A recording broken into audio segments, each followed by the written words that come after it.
పరిశుద్ధుడా, సర్వోన్నతుడా, మహోన్నతుడా, ఈ కంకిపాడు ప్రాంతంలో నైనా మా ఆత్మీయ తండ్రి అపోస్తులు డాక్టర్ అద్దంకి రంజిత్ ఓఫిరయ్య గారిని క్షేమకరముగా మీరు తీసుకొని వచ్చి ఈ 2025వ సంవత్సరం ఫిబ్రవరి నెల 11వ తారీఖు మొదటి దినం మొదటి సెషన్లో ప్రభువా ఎంతో ఆసక్తితో నీ కొరకు నీ వాక్యం కొరకు ఎదురు చూస్తుంటుండగా అయ్యా మీ సేవకుని మీరే మీ ఆత్మాభిషేకముతో జ్ఞానాభిషేకముతో అయ్యా మీ బలముతో మీరు నింపి చేరి వచ్చిన మా అందరితో ఆన్లైన్లో ఇప్పుడు వింటున్న వారితోనూ వినబో వారందరితోనూ మీరు మాట్లాడండి.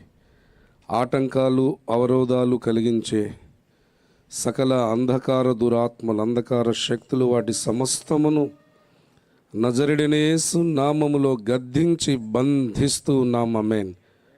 సమస్తము సమకూర్చబడి మీ నామానికి మహిమ, ఈ కంకిపాడు ప్రాంత ప్రజలకు దీవెన, చేరి వచ్చిన వారికి సార్వత్రిక క్రీస్తు సంఘానికి ఆశీర్వాదం, లోకానికి రక్షణ దయచేయమని సమస్త ఘనత మహిమ ప్రభావం మీకు అర్పిస్తూ అడిగిన అంశాలు పొందుకొని ఉన్నామని విశ్వసిస్తూ స్తుతిస్తూ తండ్రి కుమార పరిశుద్ధాత్మ త్రియేక నామమైన ప్రభువైన యేసు క్రీస్తు వారి నామములో స్తుతిస్తూ ప్రార్థిస్తున్నాము తండ్రి. ఆమేన్. థ్యాంక్ యూ పాస్టర్ గారు. దేవునికి స్తోత్రం కలుగును గాక. నేరుగా మరి ఓఫిరయ్య గారికి ఈ సమయమును వారికి అప్పగిస్తున్నాం. చప్పట్లు కొడదాం.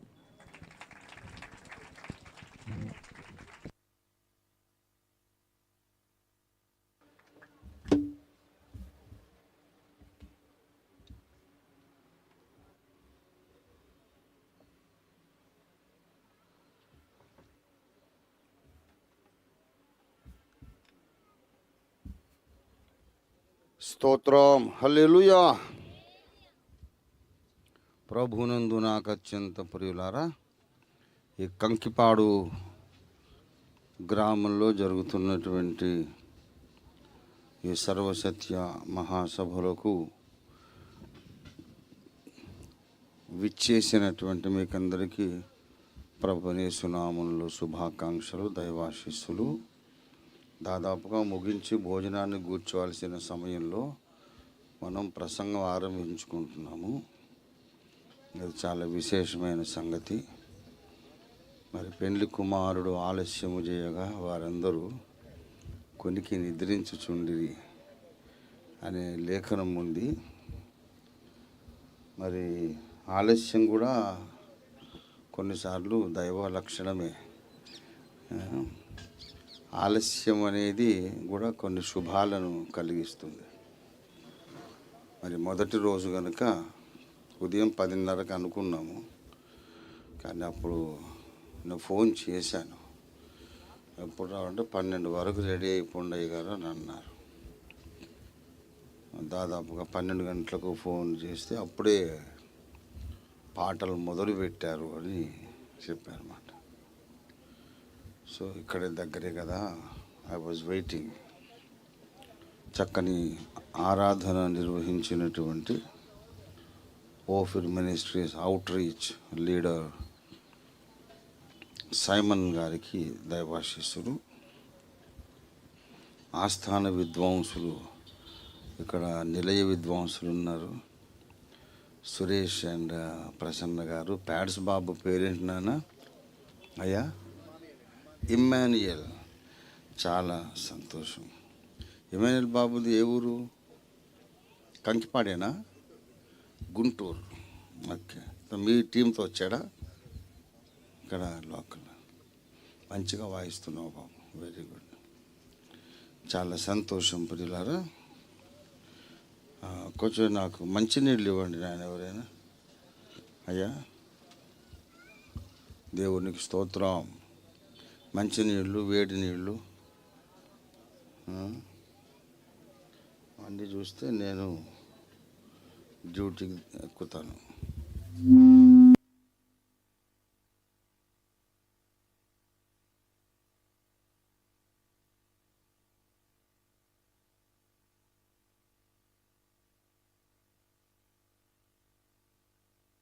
హల్లెలూయా. ఈ కూటములను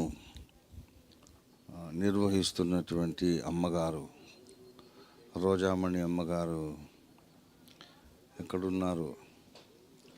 అమ్మ వందనాలు, వందనాలమ్మా. కూర్చోండి అమ్మా. చాలా సంతోషం. అలాగే వారి యొక్క సహకారులు పాస్టర్ ప్రభు కుమార్, కెనడా నుండి కుమారుడు ఆదిత్య, వీరందరినీ కూడా దేవుడు ఆశీర్వదించును గాక. నాయన బాబు, ఎన్టీఆర్ జిల్లాలో ఓఫిర్ మినిస్ట్రీస్ దైవజనులు, వారందరినీ దేవుడు ఆశీర్వదించును గాక. దేవునికి మహిమ. హల్లెలూయా. ఒక చిన్న ప్రసంగం, ఎందుకంటే ఆలస్యం అయిపోయింది కదా, ఎక్కువ సమయం తీసుకోకుండా మనం చిన్న ప్రసంగం చేయడానికి బాగా చిరపరిచితమైనటువంటి వచనాన్ని చదువుకుందాం. రోమాపత్రిక 8వ అధ్యాయం. రోమాపత్రిక 8వ అధ్యాయము 28వ వచనం చదువుకుందాం. ఎస్. దేవుని ప్రేమించు వారికి, అనగా ఆయన సంకల్పము చొప్పున పిలువబడిన వారికి మేలు కలుగుటకాయ సమస్తమును సమకూడి జరుగుచున్నవని ఎరుగుదుము. దేవుడి వాక్యమును మన వినికిడిలో ఆశీర్వదించి ఫలింపజేయునుగాక. చిన్న మాట దైవాత్మ సహాయం కొరకు ప్రార్థించుకుందాం. ప్రియులారా, దయచేసి ఏకీభవించండి. ప్రేమ కలిగిన మా మహాపరిశుద్ధ తండ్రి, జీవాధిపతి అయిన మా మిక్కిలి గొప్ప ప్రభువా, సర్వజ్ఞానమునకు ఆధారుడా, నీకు వందనములు చెల్లిస్తున్నాం. సమస్తమునకు జీవాధారకుడా, నీకు వందనాలు చెల్లిస్తున్నాం. పరిశుద్ధ ప్రభువా, ఈ కడవరి దినాలలో నీ రెండవ రాకడ సూచనలు నెరవేరుచున్నటువంటి అద్భుత దినాలలో ఈ కృష్ణా జిల్లా కంకిపాడు గ్రామంలో మీ దీన సేవకురాలు రోజామణి అమ్మగారిని, వారు నడుపుచున్న సహవాసమును మీరు బలముగా నిలవబెట్టుకొని సత్యవాక్యము కొరకు స్తంభముగా నిలవాలని వారిని బలంగా ప్రేరేపించి, కెనడా ఆదిత్య బాబును మా తండ్రి, నీ దాసుడు పాస్టర్ ప్రభు కుమార్, పాస్టర్ నాయన బాబు, ఇంకా ప్రభృతులు నీ దాసులు అనేక మంది మా ప్రభువా, నీ అభిషిక్త దైవ సేవకులు, మీ సైనికులందరినీ కూడా బలంగా ప్రేరేపించి ఈ కంకిపాడులో అద్భుత రీతిగా ఈ మహాసభలు నిర్వహించడానికి ఇచ్చిన కృప కొరకు నీకు వందనాలు చెల్లిస్తున్నాం ప్రభు. ఇది నీ కార్యమే కానీ మా కార్యము కాదు, మానవుల కార్యం కాదు అని ఒప్పుకుంటూ నిన్ను స్తుతిస్తున్నాం. మీరే దిగి వచ్చి సంకల్పించి బయలుపరిచి మీ సేవకులను, మీ సేవకురాలిని బలపరిచి నడిపించి ఉండకపోతే ఇది సాధ్యపడేది కాదు నాయన. కనుక కన్న తండ్రి, మీరే దిగిరండి, దిగి వచ్చి నాతో మాతో మాట్లాడండి, అందరితోనూ మీరే మాట్లాడండి ప్రభు. మీ దీనదాసులైన దేవదాసయ్య గారు మాకు నేర్పించిన ఆ చిన్న ప్రార్థన, సుందరమైన ప్రార్థన, శక్తివంతమైన ప్రార్థన మేము చేస్తున్నాము. దేవా, నాతో మాట్లాడుము, అందరితోనూ మాట్లాడుము. దేవా, నాకు కనబడుము, అందరికీ కనబడుమని మీరు మాతో మాట్లాడుటకు, మాకు ప్రత్యక్షమగుటకు కావలసిన వాక్యముని ఇప్పుడు పరలోకము నుండి పంపించమని యేసయ్య అతి మధుర నామంలో స్తుతించి ప్రార్థిస్తున్నాం తండ్రి. ఆమీన్, ఆమీన్, ఆమీన్. దేవునికి స్తోత్రం. హల్లెలూయా, హల్లెలూయా. ప్రభునందు నాకు అత్యంత ప్రియులారా, ప్రసంగ ప్రారంభము అందరూ శ్రద్ధగా ఇక్కడ మనస్సు లగ్నం చేసి వినాలని మనవి చేస్తున్నా. దేవుని ప్రేమించు వారికి అనే మాట ఇక్కడ మనకు కనబడుతూ ఉంది. దేవుని ప్రేమించు వారికి, ఈ దేవుడు ఎవరు అని మనం ఆలోచిస్తే, ఎలాంటి స్వభావము కలిగిన వాడు ఈ దేవుడు అని మనం ఆలోచిస్తే, అసలు ఆయనే ప్రేమయ్యి ఉన్నాడు.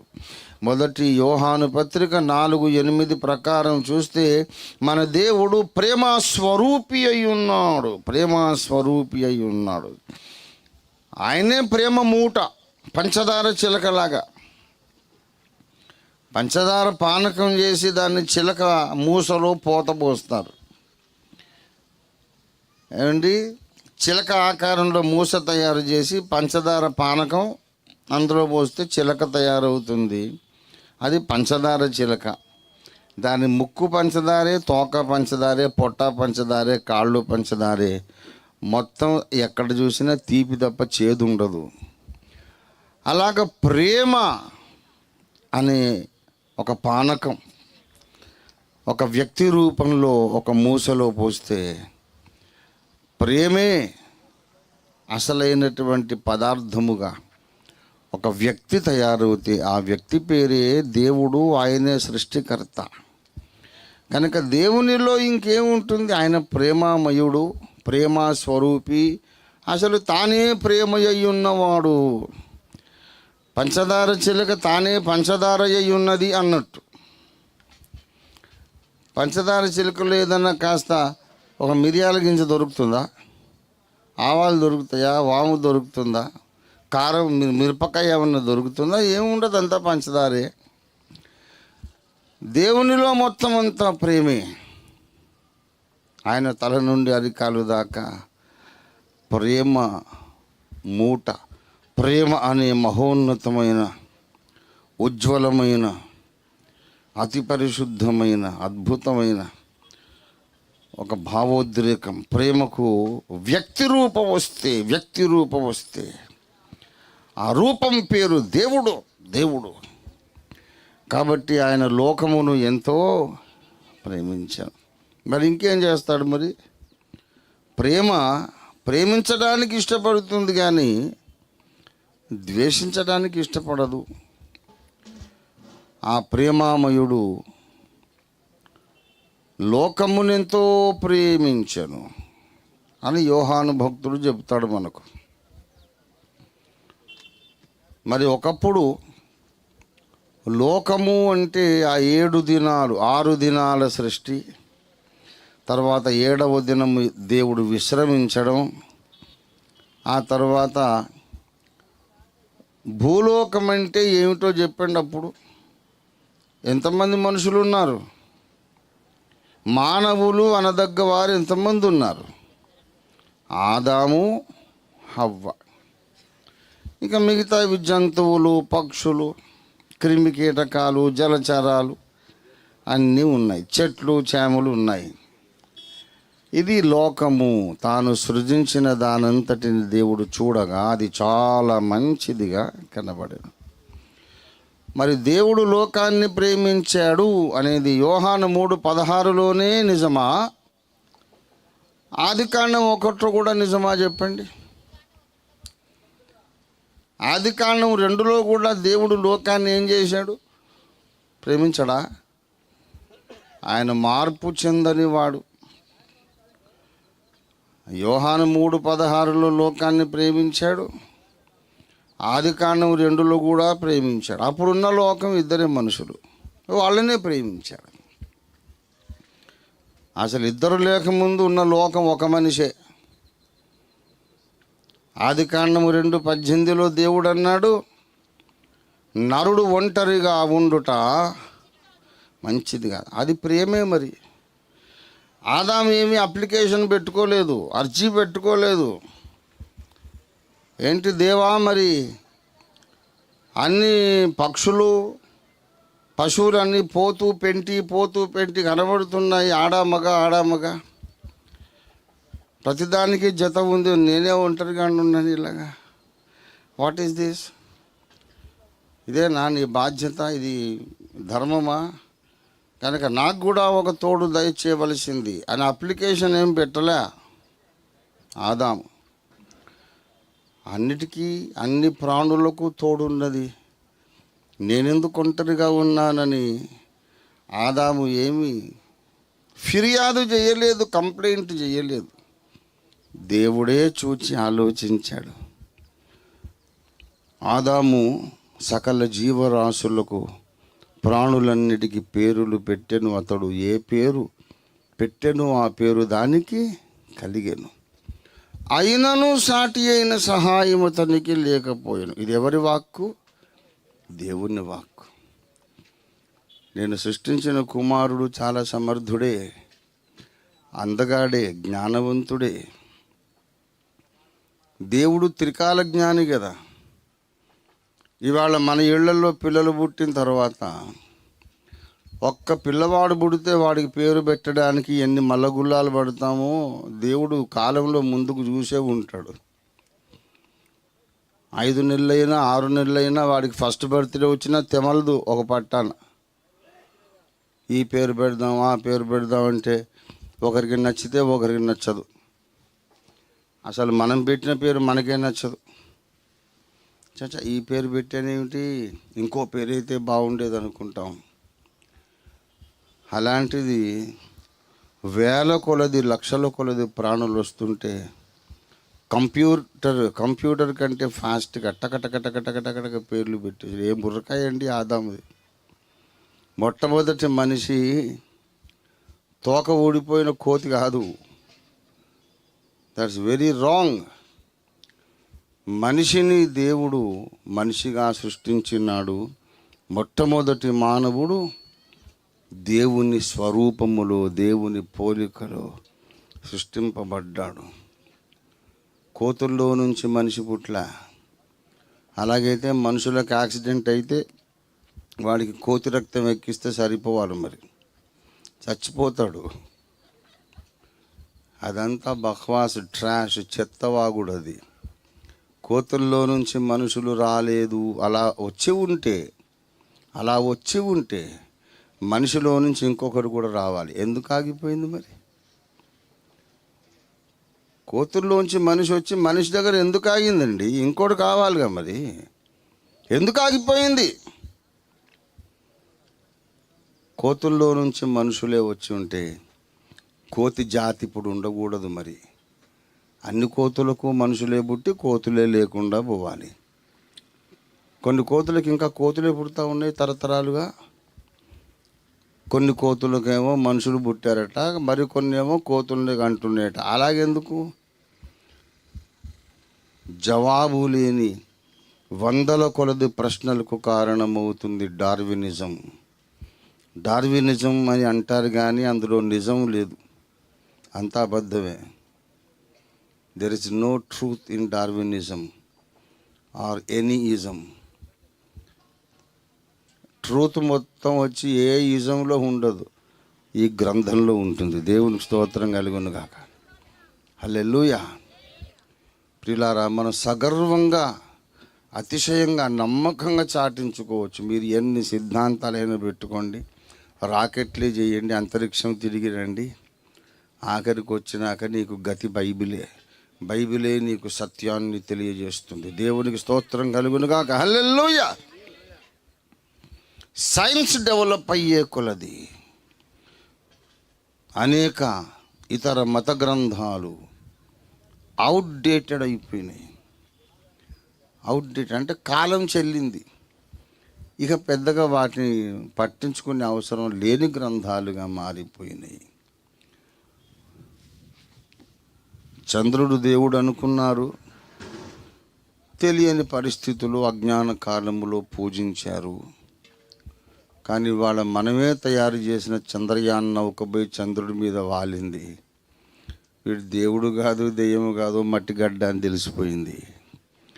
అలాగా కాలము గడిచే కొలది, సైన్స్ డెవలప్ అయ్యే కొలది, పాతకాలం మన పెద్దలు నేర్పిన నమ్మకాలు వాస్తవాలు కాదని వేల సార్లు నిరూపితమైంది.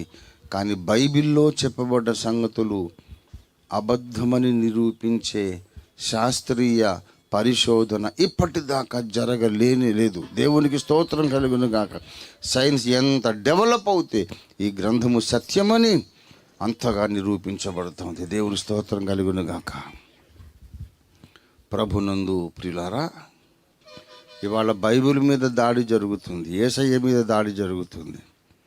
అది ఎలాగుందంటే ఏనుగుతో ఈగ యుద్ధానికి వచ్చినట్టుంది. బైబిల్ని విమర్శించడం, వీళ్ళని చూసి మనం నవ్వుకోవడానికి తప్ప, బఫూన్ గాడు తప్ప ఇంకెందుకు పనికిరారు. ప్రియులారా, యేసయ్యను విమర్శించి బైబిల్ని విమర్శించి ఈగ తొడగొట్టి సవాల్ చేసిద్దట. ఏమే ఏనుగా, దమ్ముంటే నాతో రావే యుద్ధానికి అని. అసలు అది పట్టించుకుంటుందా? పొరపాటు దాని తొండం తగిలితే అప్పచ్చైపోతుంది. ఇది ఆ ఏనుగుకు అసలు తెలియదు కూడా, ఈగ అప్పచ్చయిందని దానికి తెలియదు. తర్వాత మనం చెప్తే ఏనుగు నీకు తెలుసా ఈగ చచ్చిపోయింది? ఎవరా ఈగ అంటే నిన్ను సవాల్ చేసింది. ఓహో, అది కూడా ఉందా, నన్ను సవాల్ చేయడు. తర్వాత ఏమైంది? అప్పచ్చయిపోయింది. అవునా, సర్లే అవన్నీ మనం పట్టించుకోకూడదు అంటుంది ఏనుగు. అంతకన్నా వ్యత్యాసం ఉంది విమర్శకులకును దేవునికి మధ్యలో, అంతకన్నా తేడా ఉంది. దేవునికి స్తోత్రం కలుగును గాక. ఎవడు ఎన్ని విమర్శలు చేసినా అవన్నీ తెలివి తక్కువ వాదనలు, పనికిరాని వాదనలు, ఒక అరక్షణమైన నిలవలేనటువంటి శుష్క వాదనలు తప్ప ఇంకేమీ లేదు. బైబిల్ సర్వోన్నత సత్యం. మొట్టమొదటి మానవుడు నీకన్నా నాకన్నా ఆల్బర్ట్ ఐన్స్టీన్ కన్నా జ్ఞానవంతుడు. దేవునికి స్తోత్రం కలుగును గాక. హల్లెలూయా. ఆస్వాల్డ్ జే స్మిత్ గారు అంటారు, there is no evolution but there is actually devolution అంటాడు ఆయన. పెద్ద పెద్ద భక్తులు రాసిన గ్రంథాలు చదవాలి. నేను దాదాపుగా నా ప్రసంగాలన్నింటిలో చెబుతుంటాను. ఎవల్యూషన్ అంటే తక్కువ స్థాయి నుండి ఎక్కువ స్థాయికి పరిణామము చెందుట, పరిణమించుట, మార్పు చెందుట. From a lower level of wisdom or existence, lower level of life to a higher level, continually being changed into a higher level. ఇంకా ఉన్నతమైన మెట్టు మీదకి ప్రాణికోటి ఒక్క కణముగా మొదలుపెట్టి అనేక కణాల జీవిగా, తర్వాత నీళ్లలో పాకేటటువంటి పురుగులుగా, ఉభయచరాలుగా, తర్వాత గాల్లో ఎగిరే పక్షులుగా, తర్వాత భూమి మీద వాటికి రెక్కలు ఊడిపోయినప్పుడు భూమి మీద నడిచే జంతువులుగా, తోకలు ఊడిపోయినప్పుడేమో మనుషులుగా, ఇలాగ ఉన్నతంగా ఇంకా పరిణామం చెందుతుందనేది తప్పు. దేవుడు ఒక ఉన్నతమైన స్థితిలో మానవుణ్ణి సృజిస్తే వాడు పరిణామము చెందలేదు, ఇంకా కింది స్థాయికి విపరిణామము చెందినాడు అని ఆస్వాల్డ్ జే స్మిత్ గారు చెప్తారు. దానికి ఆయన ఒక అద్భుతమైన మాట నిరూపణ ఇస్తాడు. Water always runs down the hill, it never runs up the hill. నీరు ఒక పర్వత శిఖరములో వదిలేస్తే కిందికే ప్రవహిస్తుంది కానీ పైకి ప్రవహించదు. అలాగే ఒక గడియారం, అప్పుడు కీ ఇచ్చే గడియారాలు ఉండేవి, ఫుల్గా కీ ఇచ్చి వదిలేస్తే అది అన్వైండ్ అవుతూ ఉంటుంది, తక్కువ అయిపోతుంటుంది. అంతేగాని అలా వదిలేస్తే గడియారం తనంత తానే వైండింగ్ చేసుకోదు. Unless an intelligent person does it. ఒక జ్ఞానవంతుడు దాన్ని వైండింగ్ చేస్తే తప్ప గడియారము తనంత తానే వైండింగ్ చేసుకోదు. నక్షత్ర మండలాలలో ఉండే ద్రవ్యరాశి అదంతా ఖర్చయిపోతూ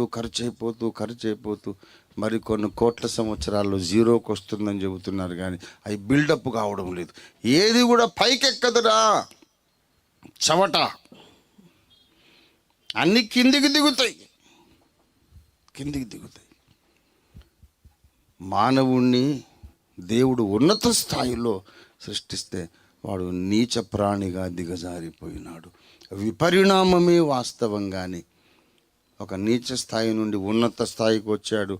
ఏమొచ్చాడు? వీడు బొంద వచ్చాడు. ఏ ఉన్నత స్థాయి అండి? రేపిస్ట్ అయ్యాడు, హంతకుడు అయ్యాడు, దొంగ అయ్యాడు, మోసగాడయ్యాడు. మానవుడు పరిణామము నైతికంగా చూస్తే ఒక పశువు కన్నా అధ్వాన్నంగా మారిపోయాడు. ఇది ఉన్నత స్థాయికి మారడం కాదు, నీచ స్థాయికి దిగజారడం. కనుక ఎవల్యూషన్ అనేది లేనే లేదు. అంత ఒకటి సైన్స్ కాదు, ఊహ. వై ఐఎమ్ నాట్ అన్ ఏథియిస్ట్, నేను ఎందుకు నాస్తికుడిగా లేను అని ఆస్వాల్డ్ స్మిత్ గారు ఒక బుక్లో రాస్తారు. ఏంటంటే, నాస్తికుడుగా ఉండాలంటే ఈ పరిణామవాదం నమ్మాలి. పరిణామవాదం నమ్మాలంటే కొన్ని వేల కొలది అసంభవమైన విషయాలను నమ్మాలి. అంత గొప్ప విశ్వాసం నాకు లేదు. నాకేదో చిన్న విశ్వాసం ఉంది బాబు.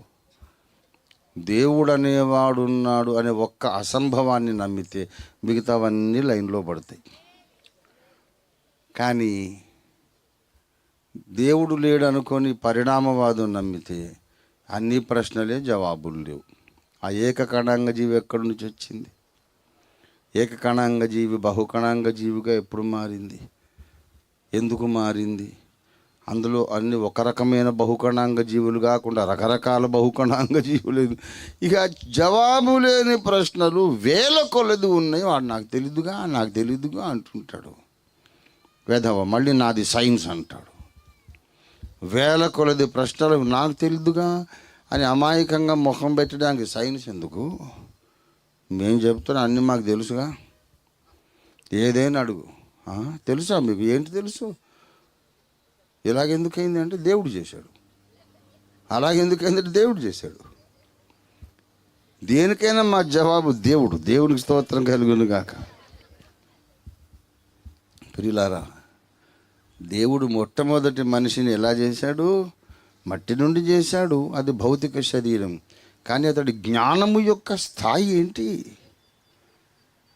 ఈనాటి అతి గొప్ప శాస్త్రవేత్తల కంటే మించిన స్థాయిలో ఉంది ఆయన యొక్క జ్ఞాన పరిపక్వత. అయినా సరే ఆదాము అడగల ఏంటి? అన్నీ కోడిపుంజు కోడిపెట్ట వచ్చింది, మగసింహం ఆడసింహం వచ్చింది, అన్నీ పోతూ పెంటి వచ్చినాయి. ప్రభా మరి నా సంగతి ఏంటి? నేనేం ఒంటరిగాడిగా ఉన్నాను అని అనలేదు ఆయన. ఆయన జ్ఞానం అది. ఎందుకు అనలేదంటే ఆయనకు తెలుసుగా. అది ఆదాముకున్న జ్ఞానం. ఇన్ని చేసిన వాడికి నేను ఒంటరిగా ఉన్నానని, ఉండాలా లేదా అనేది ఆయనకు తెలీదా? నేనెందుకు ప్రశ్నించాలి అని అప్పచెప్పిన పని చేసి ఊరుకున్నాడు. అని నా సంగతి ఏంటని అడగలేదు. ఈనాటికే నా విశ్వాసి నడవాల్సిన మార్గం అదే. దేవునికి స్తోత్రం కలుగును గాక. నోరు మూసుకొని చెప్పిన పని చేయాలా? మరి నా సంగతి ఏంటో అనొద్దు. నీ సంగతి ఆయనకు తెలుసు. తగిన సమయంలో నీకు ఏది కావాలో చేస్తాడు ఆయన. దేవునికి స్తోత్రం కలుగును గాక. చెప్పిన పని చేయరా? నేను నీ తండ్రిని, నీకేం కావాలో నాకు తెలియదా? నీకు ఆకలి వేస్తుంది, నీకు బట్టలు కావాలి, నీకు డబ్బులు కావాలి, నాకు తెలీదు? నేను సృష్టించిన వాడను. నీకు అక్కరగా ఉన్నవేవో నీవు అడగక ముందే నాకు తెలుసు. ఆదాముని ఆదర్శంగా తీసుకో. చెప్పిన పని చెయ్యి. తండ్రి నచ్చిందా నీకు? నచ్చిందిరా, భలే పేర్లు పెట్టావు.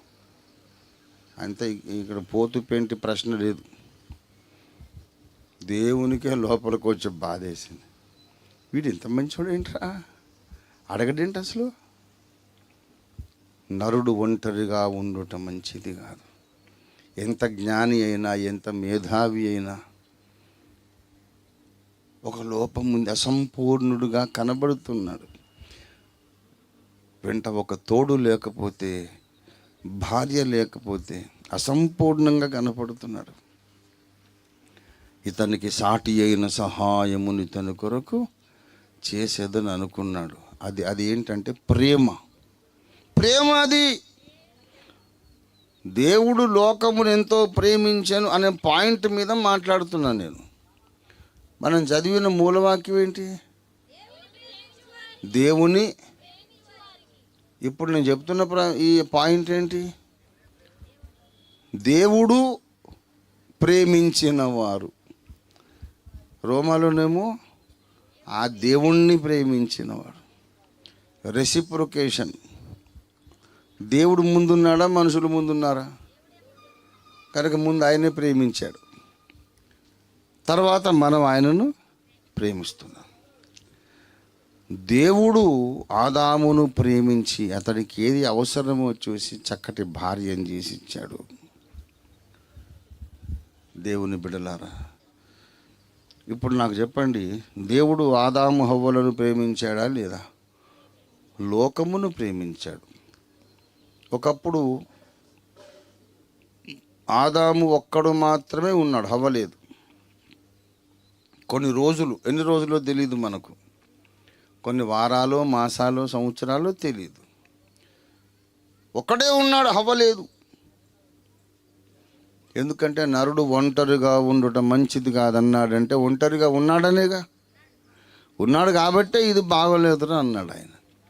ఒక్కరోజు ఇద్దరిని చేసేసి ఉంటే ఆ మాట ఎందుకు వస్తుంది?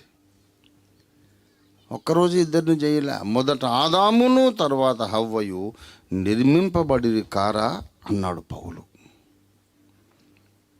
కనుక క్లారిటీ ఉంది బైబిల్లో. ముందు ఆదాముని చేశాడు, తర్వాత ఎన్నాళ్ళకో హవ్వని చేశాడు. మొదట దేవుడు లోకమును ఎంతో ప్రేమించాడు. అంటే అప్పుడు ఆదాము ఒక్కడే లోకం, తర్వాత హవ్వమ్మ వచ్చింది. హవ్వమ్మ ఇప్పుడు ఇద్దరు, లోకం అంటే ఇద్దరు. దేవుడు వాళ్ళిద్దరిని ప్రేమించాడా లేదా? ఏంటి అంశంలో దిగుతున్నాం, జాగ్రత్తగా ఆలోచించండి.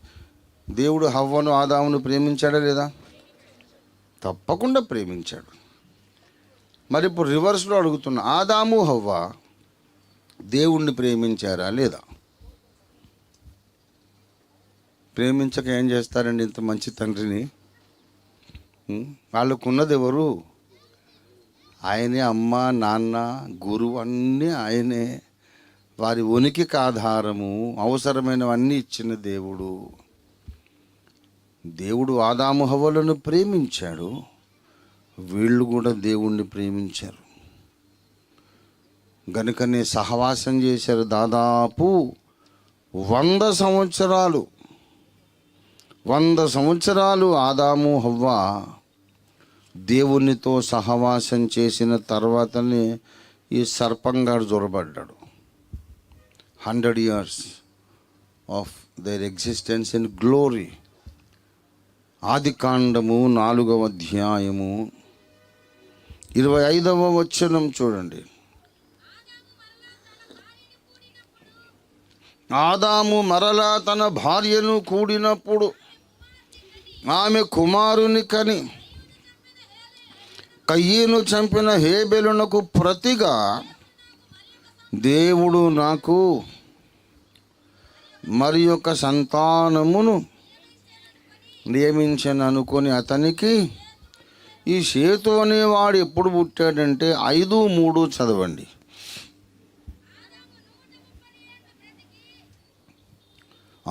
ఆదాము 130 ఏండ్లు బ్రతికి తన పోలికగా తన స్వరూపము చొప్పున ఒక కుమారుని కని షేతు అని పేరు పెట్టాడు.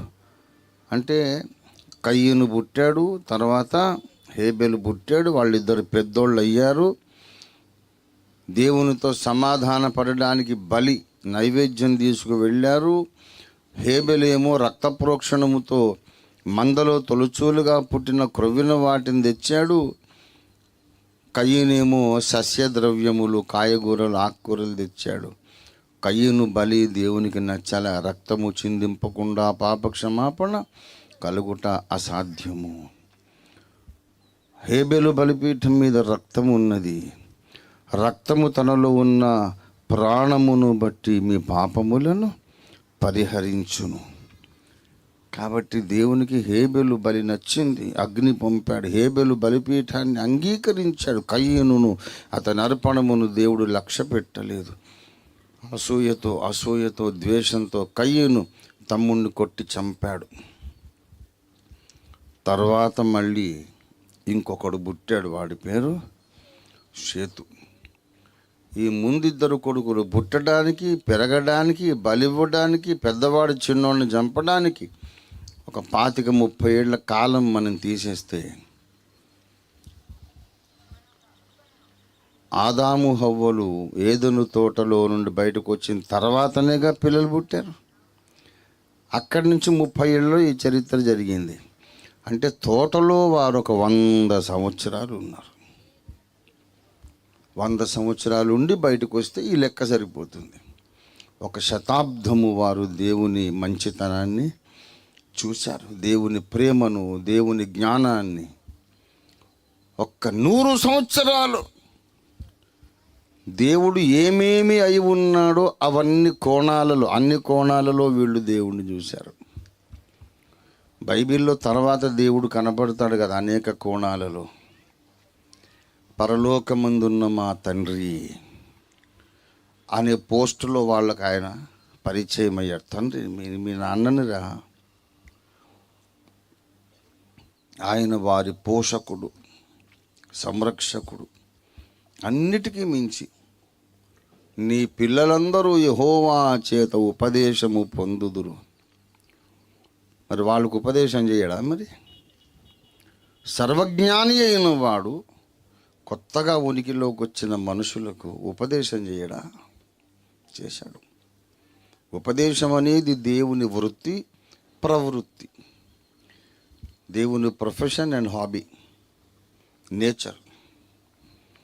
ఆయన విశ్వగురువు. వీడు కొత్తగా పుట్టారు, ఎన్నో సంగతులు నేర్పించాలి. 100 సంవత్సరాలు దేవుడు రావడం, నాన్న అంటూ పరుగులు ఎత్తి కావలించుకోవడం, వాళ్ళని దేవుడు తన గుండెలకు హత్తుకోవడం. కూర్చోండి నాన్న, ఇవాళ నేను మీకు కొన్ని పాఠాలు చెబుతానని దేవుడు తన ప్రణాళికను, తన ప్రేమను, తన పరిశుద్ధతను, తన సృష్టిలో వీళ్లకున్న స్థానం, వీళ్లకున్న బాధ్యత ఎన్ని నేర్పించాడు. 100 సంవత్సరాలు దేవుడేమో ఆదాము హవ్వలను ప్రేమించటం, ఆదాము హవ్వలేమో దేవుణ్ణి ప్రేమించడం. ఎంత సుందరమైన ప్రపంచం అండి. నేను ఎక్కువ చెప్పకూడదు, మాట్లాడకూడదు, కానీ ఆ ప్రపంచాన్ని దేవుడు నాకు చూపించాడు. Beautiful world. ఎన్నో విషయాలు. అప్పటి ప్రపంచం 100 సంవత్సరాలు. ఆ విశ్వంలో, అప్పటి విశ్వంలో ఆదాము స్థానం. బిలాము దగ్గరికి దేవుడు వచ్చాడు. వచ్చి, ఏంటి బిలాం, ఎవరు వచ్చారు, ఏంటి మీ ఇంటికి అని అడిగాడు. మనిషితో మాట్లాడినట్టు. ఆ తర్వాత దేవుని చిత్తాన్ని ఉల్లంఘించి బిలాము బాలాకు రాజుకి ఎట్లాగని హెల్ప్ చేసి వెండి బంగారాలు సంపాదిద్దామని బిలాము వెళ్ళాడు. వెళ్ళేటప్పుడు ఎదురుగుండా యెహోవా దూత ఖడ్గము దూసి నిలబడ్డాడు. సన్నటి సందు, అటు గోడ ఇటు గోడ, అడ్డంగా యెహోవా దూత కత్తి పట్టుకున్నాడు. ఆయన గాడిదకు కనపడుతున్నాడు కానీ బిలాముకు కనపడలే. అదేమో భయపడి చూస్తుంది పాపం. యజమానేమో పద ముందు కొడుతున్నాడు. అక్కడ ముందు కత్తి పట్టుకొని ఒక ఆయన ఉన్నాడు, గాడిదకు కనపడుతున్నాడు. అమ్మో, నేను ముందుకు వెళ్ళలేనని గోడకు ఇలాగా హత్తుకొని కొంచెం పక్కకు ఒత్తిగిలి నడిస్తే బిలాము కాలు గోడకు గాడిదకి మధ్యలో నొక్కుకుపోయి నొప్పి వేసింది పాపం. కర్రతో కొట్టాడు, 3 సార్లు కొట్టాడు కర్రతో. సడన్గా దానికి నోటికి దేవుడు మాట ఇచ్చేశాడు. నేను నీ దాననైనది మొదలుకొని, అంటే ఏంటి, నువ్వు నన్ను కొనుక్కున్నావు కదా ఒక సంతలో, ఆ రోజు నుండి నువ్వు ఎక్కుచూ దిగుచూ వచ్చిన నీ గాడిదను కాదా నేను, ఎప్పుడైనా నేను ఇలా ప్రవర్తించానా? ఈ 3 సార్లు కొట్టావు, నన్ను ఎందుకు కొట్టావు అని మనిషి మాట్లాడుతున్నట్టు గాడిద మాట్లాడుతుంటే, మీతోనే ఒక గాడిద మాట్లాడింది అనుకోండి, మీరు ఏం చేస్తారు? దయ్యం వచ్చిందని పారిపోరు? మీరు రోడ్డు మీద నడిచెళ్తున్నారు, ఆ ప్రక్కన ఉన్న గాడిద, hello sir how are you, భోంచేశారా? చేశానులే, నువ్వు చేసావా అని అంటాం మనం. బాబోయ్ దయ్యం వచ్చిందని తుపాకి తూటాకు దొరకకుండా పారిపోతాం. ఊళ్ళో అందరికీ చెప్తాం, అటుపక్క వెళ్ళకండి అక్కడ దెయ్యం ఉంది. ఎందుకంటే గాడిదలు మాట్లాడడం అది సహజం కాదు, ఎప్పుడు మనం చూడం. మాట్లాడేస్తుంది ఏంటి, దెయ్యంలాగా ఉంది అని. వీడు అలా కాకుండా బిలాము, నన్ను ఎందుకు కొట్టావంటే, నువ్వు నా మాట వినలేదు అందుకే కొట్టాను తప్ప అని ఏదో ఈడు కూడా గాడిద తిన్నట్టు దాంతో మాట్లాడుతున్నాడు. డైరెక్ట్గా సీరియస్గా గాడిద మాట్లాడుకున్నట్టు మాట్లాడుకుంటున్నారు. ఆలోచన రానక్కర్లా, ఇదేంటిది మాట్లాడుతుంది ఏంటి, ఒంటరి పెట్టాలి కానీ అని ఆలోచన లేకుండా అది మాట్లాడితే వీడు మాట్లాడుతున్నాడు. మీరు మాట్లాడతారా?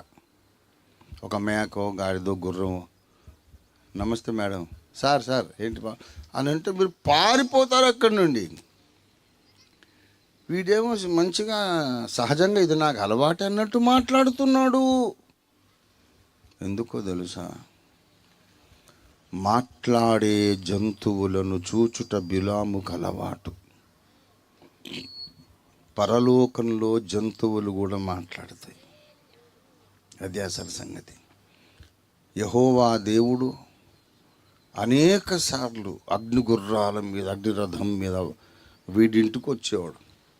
ఇంటి వెనక అక్కడ వాకిట్లో రథాన్ని నిలిపి వీడింట్లోకి వచ్చి, ఏంటి బిలాం ఏం సంగతి అని పలకరిస్తాడు, మనిషితో మాట్లాడినట్టు. వీడి కిటికీలో గుండా బయటకు చూస్తే అక్కడ రథం ఉంటుంది, గుర్రాలు ఉంటాయి. 2 గుర్రాలు ఒకదాంతో ఒకటి మాట్లాడుకుంటూ ఉంటాయి మనిషిలాగా. ఏంటక్క చాలా దూరం ఎగురొచ్చి అలసిపోయావా? ఏం అలసట్లేదులే, మన మీద ఎక్కినోడు సామాన్యుడా ఏంటి, ఆయన శక్తిని ఇస్తున్నాడు, అలసటేం లేదు. కానీ వీడింటికి ఎందుకు ఇన్నిసార్లు వస్తున్నాడు అని అదే అర్థం కావట్లేదు. అక్కడ ముచ్చట్లాడుకుంటున్నారు 2 గుర్రాలు. ఆ 2 గుర్రాల ముచ్చట్లు విని ఆ జంతువులు మాట్లాడడం మామూలేలి అనే మైండ్ సెట్ వచ్చింది బిలాంకు. అందుకు అది హలో సార్ అని హలో బాగున్నామని గాడిదని కూడా అంటున్నాడు. ఇప్పుడు నేను ఎటో వెళ్ళిపోయి వింటున్నాను మెసేజ్ అని అనుకోకండి. వీడు ధనాపేక్ష పరుడు, లోభి, ఆఖరికి భ్రష్టుడైపోతాడని తెలిసి కూడా దేవుడు బిలాము ఇంటికి అలా మాట్లాడే జంతువులతో ఆయన వచ్చాడు. మరి పాపమే ప్రవేశించకముందు దేవుని దగ్గరికి గ్రహాంతర జీవులు, విశ్వంలోని వేరే ప్రపంచాల పెద్దలు, రకరకాల వింత జీవులు రారా? మరి బిలామేమో ఆదాము కొడుకు. బిలాములో కూడా పాప మరణాల నియమం ఉన్నది. జన్మ పాపము, కర్మ పాపము దేవునికి బిలాముకు మధ్య అడ్డుగోడగా ఉన్నవి. అయినా బిలాముకు ఇంత కమ్యూనికేషన్ ఉంది వేరే ప్రపంచాల నుండి. అసలు పాపమే సోకని ఆదాము హవ్వలకు కమ్యూనికేషన్ ఉండదా? అతి సుందర ప్రపంచం, అద్భుతమైన మాట. దేవుడు నాకు కొన్ని సందర్భాల్లో చూపించాడు ఆ ప్రపంచాన్ని. ఆశ్చర్యము, ఆనందము, కన్నీళ్ళు వచ్చేసినాయి నాకు. ఎంత పని చేసావమ్మా హవ్వమ్మ, ఒక చిన్న తప్పు చేసి నువ్వు బావిలో పడ్డావు, అందరినీ మమ్మల్ని బావిలో పడేసావు తల్లి అనుకున్నా. అప్పుడు దేవుడు చెప్పాడు, తొందరపడకు, నీకే తెలిసి వస్తుంది, హవ్వమ్మను అలాగనకు అదేంటి ప్రభు, హవ్వ చేసింది రైటేనా? కాదుగా, నువ్వు శిక్ష విధించావు కదా. శిక్ష విధించాను, అది వేరే సబ్జెక్ట్. నీకు ఇంకా అప్పటి ప్రపంచం పూర్తిగా అర్థం కాలేదు. అలాగనకు. దేవుని విషయాలలో తొందరపడి మనం మాట్లాడకూడదు. దేవుని కృపకు సంబంధించిన విషయాలు, రహస్యాలు ఉంటాయి. దేవుని న్యాయమునకు సంబంధించిన రహస్యాలు ఉంటాయి. దైవిక విషయాలలో మనం ఏదో తెలిసిపోయినట్టు మాట్లాడొద్దు. నోరు మూసుకొని ఉండడం ఉత్తమం. అందుకే సియోనులో మౌనముగా ఉండుట స్తుతి చెల్లించులే. గడగడగడ మాట్లాడేసి ప్రశ్నలు అడిగి విమర్శలు చేసినవాడు జ్ఞాని కాదు, అడ్డగాడిద వాడు. నోరు మూసుకొని వినాలి. వినుటకు చెవులు ఎవరికైనా ఉంటే వాడితో పరిశుద్ధాత్మ దేవుడు మాట్లాడతాడు. దేవునికి స్తోత్రం కలుగును కాక. హల్లెలూయా. నేను 65 ఏళ్ళ వయసు, 66లో ఎంటర్ అవుతున్నా. ఇప్పుడు 50 ఏళ్ళు పైగా బైబిల్ చదువుతున్నా. ఇప్పుడు నేను ఇంకా ఆదికాండం ఫస్ట్ పేజీలో ఉన్నా. 126వ ఇప్పుడు బైబిల్ నేను మొదలుపెట్టా ఈ సంవత్సరం. ద్వితీయోపదేశకాండం దాకా వచ్చా. 126th time. అయితే నేను చదువుతున్న పేజీ ఫస్ట్ పేజీ, బైబిల్లోని మొదటి పేజీలోనే అక్కడే అక్కడే ఉన్నాను నేను. ఇంక నేను ఎప్పటికి ప్రకటనకు వస్తానో తెలీదు. అంత నిగూఢమైన అద్భుతమైన వజ్రాల గని బైబిల్ గ్రంథం. దేవునికి స్తోత్రం కలుగును గాక. రక్షణే లేనోడు బైబిల్ని విమర్శిస్తాడు. దేవునితో సమాధాన పడినోడు బైబిల్ని విమర్శిస్తాడు. ఏంటనుకున్నారా బైబిల్ అంటే? బైబిల్ అందరికీ అర్థం కాదు. కన్నీటి లోయలలో దేవునితో నడిచిన అభిషిక్తుల చేత వ్రాయబడిన బైబిల్ గ్రంథం అర్థం కావాలంటే నీవు కూడా కన్నీటి లోయలలో ఆత్మాభిషేకముతో దేవునితో నడిచి తీరాలి. అలాంటి వాళ్లకు మాత్రమే బైబిల్ అర్థమవుతుంది. ప్రియులారా, దేవుడు అప్పుడున్న లోకమును ఎంతో ప్రేమించారు. ఆ లోకంలో 2 మనుషులు ఉన్నారు. మరి వాళ్ళు కూడా దేవుడిని ఏం చేసి ఉంటారు? ద్వేషిస్తారా? ఏంటి న్యూసెన్స్, ఏంటి ఈయనేంటి మన ఊరికే చూడాలి అని అనుకుంటారా? That goes against common sense. గాఢముగా వాళ్ళు దేవుని ప్రేమించారు. దేవుడు వాళ్ళని ప్రేమించాడు. మరి అంత ప్రేమలు ఉన్నప్పుడు ఈ పాముగాడి గొడవ ఏంటండి? ఇది పాయింట్. సర్పం ఎందుకు వచ్చింది? ఆయన ఎందుకు రానిచ్చాడు? రానివ్వకూడదు కదా. ఎడతెగని ప్రశ్న ఇది. మీకే ఒక పాపో బాబో పుట్టారు, చక్కని పిల్లలు. వాళ్ళను గదిలో వేసుకొని వాళ్ళు ఆడుకుంటున్నారు. 2 ఏళ్ళు 3 ఏళ్ళు తప్పటడుగుల వయసు ఆడుకుంటున్నారు చక్కగా. ఆ గదిలోకి ఒక సర్పం వచ్చింది. మీరు చూస్తున్నారు. ఊరుకుంటారా? విష సర్పం అండి. నా కుమారుడికి ప్రాణాపాయం. మీరు వెంటనే కర్ర పట్టుకుంటారు, లేకపోతే ఊళ్ళో వేరే వాళ్ళని పిలుస్తారు. ఆ పామును అక్కడి నుంచి అవకాశం ఉంటే కొట్టి చంపుతారు, లేకపోతే తోలేస్తారు. అంతగా దేవుడు ప్రేమించిన ఆదాము దగ్గరికి, హవ్వ దగ్గరికి ఈ దుర్మార్గుడైన సర్పం వచ్చాడు.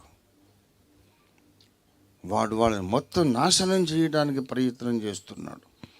దేవుడు అబద్ధికుడు అని చెప్తున్నాడు. దేవుడు అక్కడ ఉన్నాడు. నేను భూమి ఆకాశముల యందంతటా నిండి ఉన్నవాడను గానా అన్నాడు. దేవుడు సర్వాంతర్యామి. ఆదాము హవ్వతో మొట్టమొదట ఘటసర్పం మాట్లాడుతున్నప్పుడు దేవుడు అక్కడ ఉన్నాడు. అదృశ్యంగా ఉన్నాడు, చూస్తున్నాడు. వాడు అడిగేది ఈమె చెప్పేదంతా వింటున్నాడు.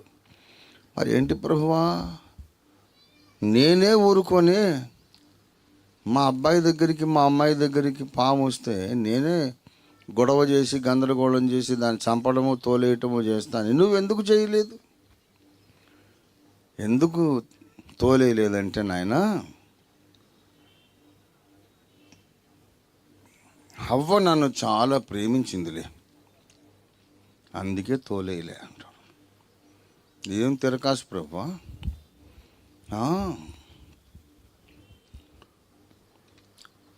హవ్వే కాదు, ఆదాము కూడా, వాళ్ళిద్దరు నన్ను చాలా ప్రేమించారు నాయన, అందుకే అప్పుడు నేను రాలేదు. ఇదేంటి ప్రభువా, నాకు పిచ్చిలేసిపోతుంది. ఇంత నాశనము, పతనము ఇంత జరిగింది, ఇంత గాయపడింది మానవ జాతి, ఎందుకలా నువ్వు అనుమతించావు అంటే, నువ్వు ఏదెను తోటలోకి వెళ్ళి దేవుణ్ణి నిలదీసి ప్రశ్నిస్తే, ఏదెను తోటలోనికి వెళ్ళి దేవుణ్ణి నిలదీసి ప్రశ్నిస్తే, దేవుడు అంటాడు, నువ్వు టైం ట్రావెలింగ్ చేసి, కాల ప్రయాణం చేసి రోమా 8:28 చదువుకోరా. దేవుణ్ణి ప్రేమించు వారికి మేలు కలుగుటకు దేవుడు సమస్తము సమకూర్చి, వాళ్ళిద్దరు నన్ను ప్రేమించారు, నేను ఏది చేసినా వాళ్ళకు మేలు జరగడానికే చేశాను. ఇది పీఠిక, ఇది ఇంట్రడక్షన్. ఇక్కడ అంతలా ఉద్గ్రంథము రాయడానికి సమాచారం ప్రారంభమవుతుంది. ప్రియ దేవుని బిడ్డలారా, జరిగినదేది దేవునికి తెలియకుండా జరగలేదు, దేవుడు అనుమతించకుండా జరగలేదు. వాడు వస్తాడు, ఆ వచ్చేవాడు 100 సంవత్సరాలు అయ్యాక ఎందుకు వచ్చాడని నా ప్రశ్న. 100 సంవత్సరాలు వీళ్ళు దేవునితో నడిచాక, దేవునితో సహవాసం చేశాక, దేవుని ఉపదేశము విని నేర్చుకున్నాక, జన్మతః లేక సహజంగా వారిని సృష్టించినప్పుడు ఉన్నటువంటి శ్రేష్ఠ జ్ఞానముతో, ఇంకా దేవుని ఉపదేశ విజ్ఞానం కూడా బాగా నేర్చుకున్నాక, 100 సంవత్సరాలు దేవుని ప్రేమను, దేవుని మహిమను, దేవుని మంచితనాన్ని, దేవుని అనంత జ్ఞానాన్ని, అనంత శక్తిని చూసి దేవునితో సహవాసం చేసిన తర్వాత అప్పుడు వాడెందుకు వచ్చాడు? 50 ఏళ్ళకి ఎందుకు రాలేదు? 10 ఏళ్ళకి ఎందుకు రాలేదు? దేవుడు వారిని ఏదెను తోటలో ఉంచిన 1 సంవత్సరానికి ఎందుకు రాలేదు? రావచ్చుగా. దేవుడు కంచె వేశాడు బాబు, రానివ్వలేదు వాడిని. ఇంకా వాళ్ళ కోర్స్ కంప్లీట్ కాలేదు, వాళ్ళు నేర్చుకోవలసిన కోర్స్ ఇంకా కంప్లీట్ కాలే. నువ్వు అప్పుడే రావడానికి వీల్లేదు, పో. దేవుడు అనుమతిస్తే తప్ప వాడు యోబు దగ్గరికి రాలేకపోయాడు. నీ దగ్గరకు వచ్చిన, అరణ్యంలో యేసు దగ్గరకు వచ్చిన, దేవుడు అనుమతిస్తే తప్ప వాడు రాలేడు. ఆదాము హవ్వల కథ కూడా అంతే. దేవుడు పర్మిషన్ ఇచ్చాడు, సరే ఇప్పుడు రారా, ఏదో బాగా తహతహలాడుతున్నావు కదా, ఏదో చేద్దాం, ఏదో వెలగబెడదాం, సరే ఐ పర్మిట్ యు నౌ అని ఆ కంచె దేవుడు తీసేశాడు. అప్పుడు వాడు వచ్చాడు. చాలా ఉన్నాయి అక్కడ, ఆ విషయాలన్నీ చెప్పుకోవడానికి అద్భుతమైనటువంటి విషయాలు ఎన్నో ఉన్నాయి. ఫలానా పండు తినవద్దు అని దేవుడు ఆజ్ఞాపించినప్పుడు ఆదాము ఇంకా ఒంటరిగా ఉన్నాడు, హవ్వ లేదు. ఇంకా హవ్వను తయారు చేయలేదు, ఆదాము ఒక్కడే ఉన్నాడు. ఆదాముకు ఆజ్ఞాపించాడు, ఈ తోట చెట్లలో దేని ఫలమునైనా మీరు తినకూడదు, తినుదినమున నీవు నిశ్చయముగా చచ్చెదవు. చూడండి ఆ మాట, ఆదికాండము 2వ అధ్యాయము 16వ వచనం. ఏకవచనంలో మాట్లాడతాడు చూడండి. మరియు దేవుడైన యెహోవా, ఈ తోటలో ఉన్న ప్రతి వృక్ష ఫలములను నీవు నిరభ్యంతరముగా తినవచ్చు.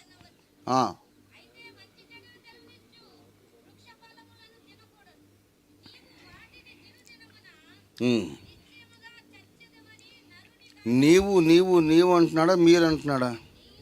ఏకవచనమా బహువచనమా? ఆదాము ఒక్కడే ఉన్నాడు, హవ్వమ్మ లేదు. ఇది 17వ వచనం. నరునికి ఆజ్ఞాపించ నీవు వాటిని తిను దినమున. ఆ తర్వాత 18లో అన్నాడు, నెక్స్ట్ వచనంలో, నరుడు ఒంటరిగా ఉండటం మంచిది. వీడు ఈ 100 ఏళ్ళు కనిపెడుతున్నాడు కదా, వీడికంతా తెలుసు వ్యవహారం. దానియేలు కంటే జ్ఞాని. ఆ జ్ఞానమంతా పాడు పనుల కొరకే, పాడు చేయడానికే వాడుతాడు వాడు. దుష్టుడు, వాడి పేరే దుష్టుడు. ఇప్పుడు నేను వీళ్ళిద్దరిని పడేయాలంటే ఆదాము దగ్గరికి వెళ్తే నా పప్పులు ఉడకవు. ఎందుకంటే ఆదాముకు దేవుడు డైరెక్ట్ కమ్యూనికేషన్లో చెప్పాడు, ఆదాము ఆ పండు తినొద్దు. దేవుడు చెప్పగా ఆదాము విన్నాడు, ఆదాము చెప్పగా హవ్వ విన్నది. ఎప్పుడైనా దేవుని వాక్కు ఇంకొకరి నోట విన్నప్పుడు నీకంత క్షేమం ఉండదు, అంత జ్ఞానం ఉండదు. కానీ మోకరించి పరలోకము నుండి దైవాత్మస్వరాన్ని నేరుగా వినగలిగినప్పుడు దుష్టుడు నీ దగ్గరికి రావడానికి భయపడతాడు.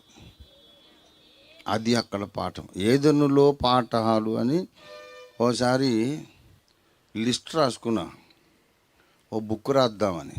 దేవుడు అన్నాడు, ముందు నేను చెప్పింది రాయిరా నువ్వు, తర్వాత నువ్వు సొంత తెలివేంటి, ముందు చెప్పిన వాటికి దిక్కు లేదు అని కోప్పడితే అది అట్లా పక్కన పెట్టా. ఏదెనులో పాఠాలు అని హెడ్డింగ్లు రాసుకుని 100 చాప్టర్స్ అయినాయి. అది ఎప్పుడు రాయాలి? ఇప్పుడు చెప్పినవే ఇంకా ఇంగ్లీష్లో ఒక 3వ బుక్ వస్తుంది, రేపు ఇంకా 5 పుస్తకాలు రావాలి. ఆయన చెప్పిన పని ముందు చేశాక ఇంకా టైం ఉంటే, ఆరోగ్యం ఉంటే, దేవుడు అనుమతిస్తే అప్పుడు సరదాగా చేసే పనులు వేరు. సంఘానికి అవసరమైన 8 గ్రంథాలు ముందు రాయి, తర్వాత కొన్ని పుస్తకాలు నేను రాయించుకుంటాలే అన్నాడు ఆయన. ఆ పనిలో ఉన్నాను ఇప్పుడు. ఏదెను తోటలో ఎన్నో అమూల్య పాఠాలు.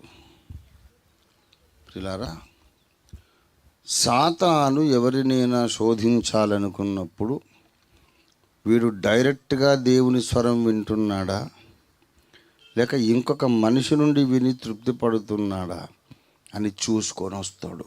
ఇది జ్ఞాపకం పెట్టుకోండి. మనుషుడు రొట్టె వలన మాత్రమే జీవించడు, కానీ దేవుని నోట నుండి వచ్చు ప్రతి మాట వలన జీవించును. బోధకులు చెప్పే ప్రసంగాలు వినాలి. ఎందుకంటే దేవుడే ప్రవక్తలను, కాపరులను, ఉపదేశకులను, అపొస్తలులను మనకు ఇచ్చాడు. దైవజనులు కావాలి కానీ దైవజనులు ఉన్నారు కనుక నువ్వు మోకాళ్ళ జీవితం మానకూడదు. దైవజనులు ఉన్నారని నీవు ప్రార్థన జీవితం మానకూడదు. ఒంటరిగా బైబిల్ చదవటం మానకూడదు.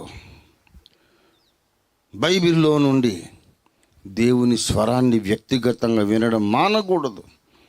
ఎప్పుడైతే మానేస్తావో, ఆదివారం వెళ్తున్నానుగా, అయ్యగారు చెబుతున్నారు చాలదు, మళ్ళీ బైబిల్ స్టడీ ఎందుకు, టైం దండగా, మనకు బోల్డ్ అన్ని కార్యక్రమాలు ఉన్నాయి. అమలక్కల కబుర్లు, ముసలమ్మ ముచ్చట్లు, కొండెములు ప్రచారం చేయటం, ఎన్ని ఉన్నాయి మనకు పనులు.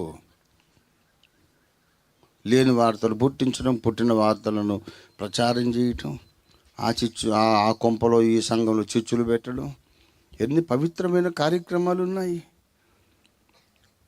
ఊరికే మోకరించి ప్రార్థన అంటే మరి ఈ చిచ్చంతా ఎవరు పెడతాడు? మనకు దేవుడు అప్పగించిన బాధ్యత అనుకుంటాం మనం. కాబట్టి వాడు చూస్తాడు, వీళ్ళు ఆదివారం అయ్యగారి ప్రసంగమే చాలనుకొని ఉంటున్నారు, వ్యక్తిగతంగా దేవునితో సహవాసం చేయడం లేదు అని చూసుకొని నిన్ను టార్గెట్ చేస్తాడు. నా దగ్గరికి ఎందుకు వచ్చాడు అంటే నువ్వు అసలైన దగ్గరికి వెళ్ళలేదు కాబట్టి అందుకు వచ్చాడు వాడు హవ్వమ్మ దగ్గరికి వాడు పొంచి ఉన్నాడు. ఆదాము హవ్వ ఒకే దగ్గర ఉన్న చోట వాడు మాట్లాడితే ఆదాము ఇంటర్ఫియర్ అవుతాడు, ఇక వాడి పప్పులు ఉడకవు.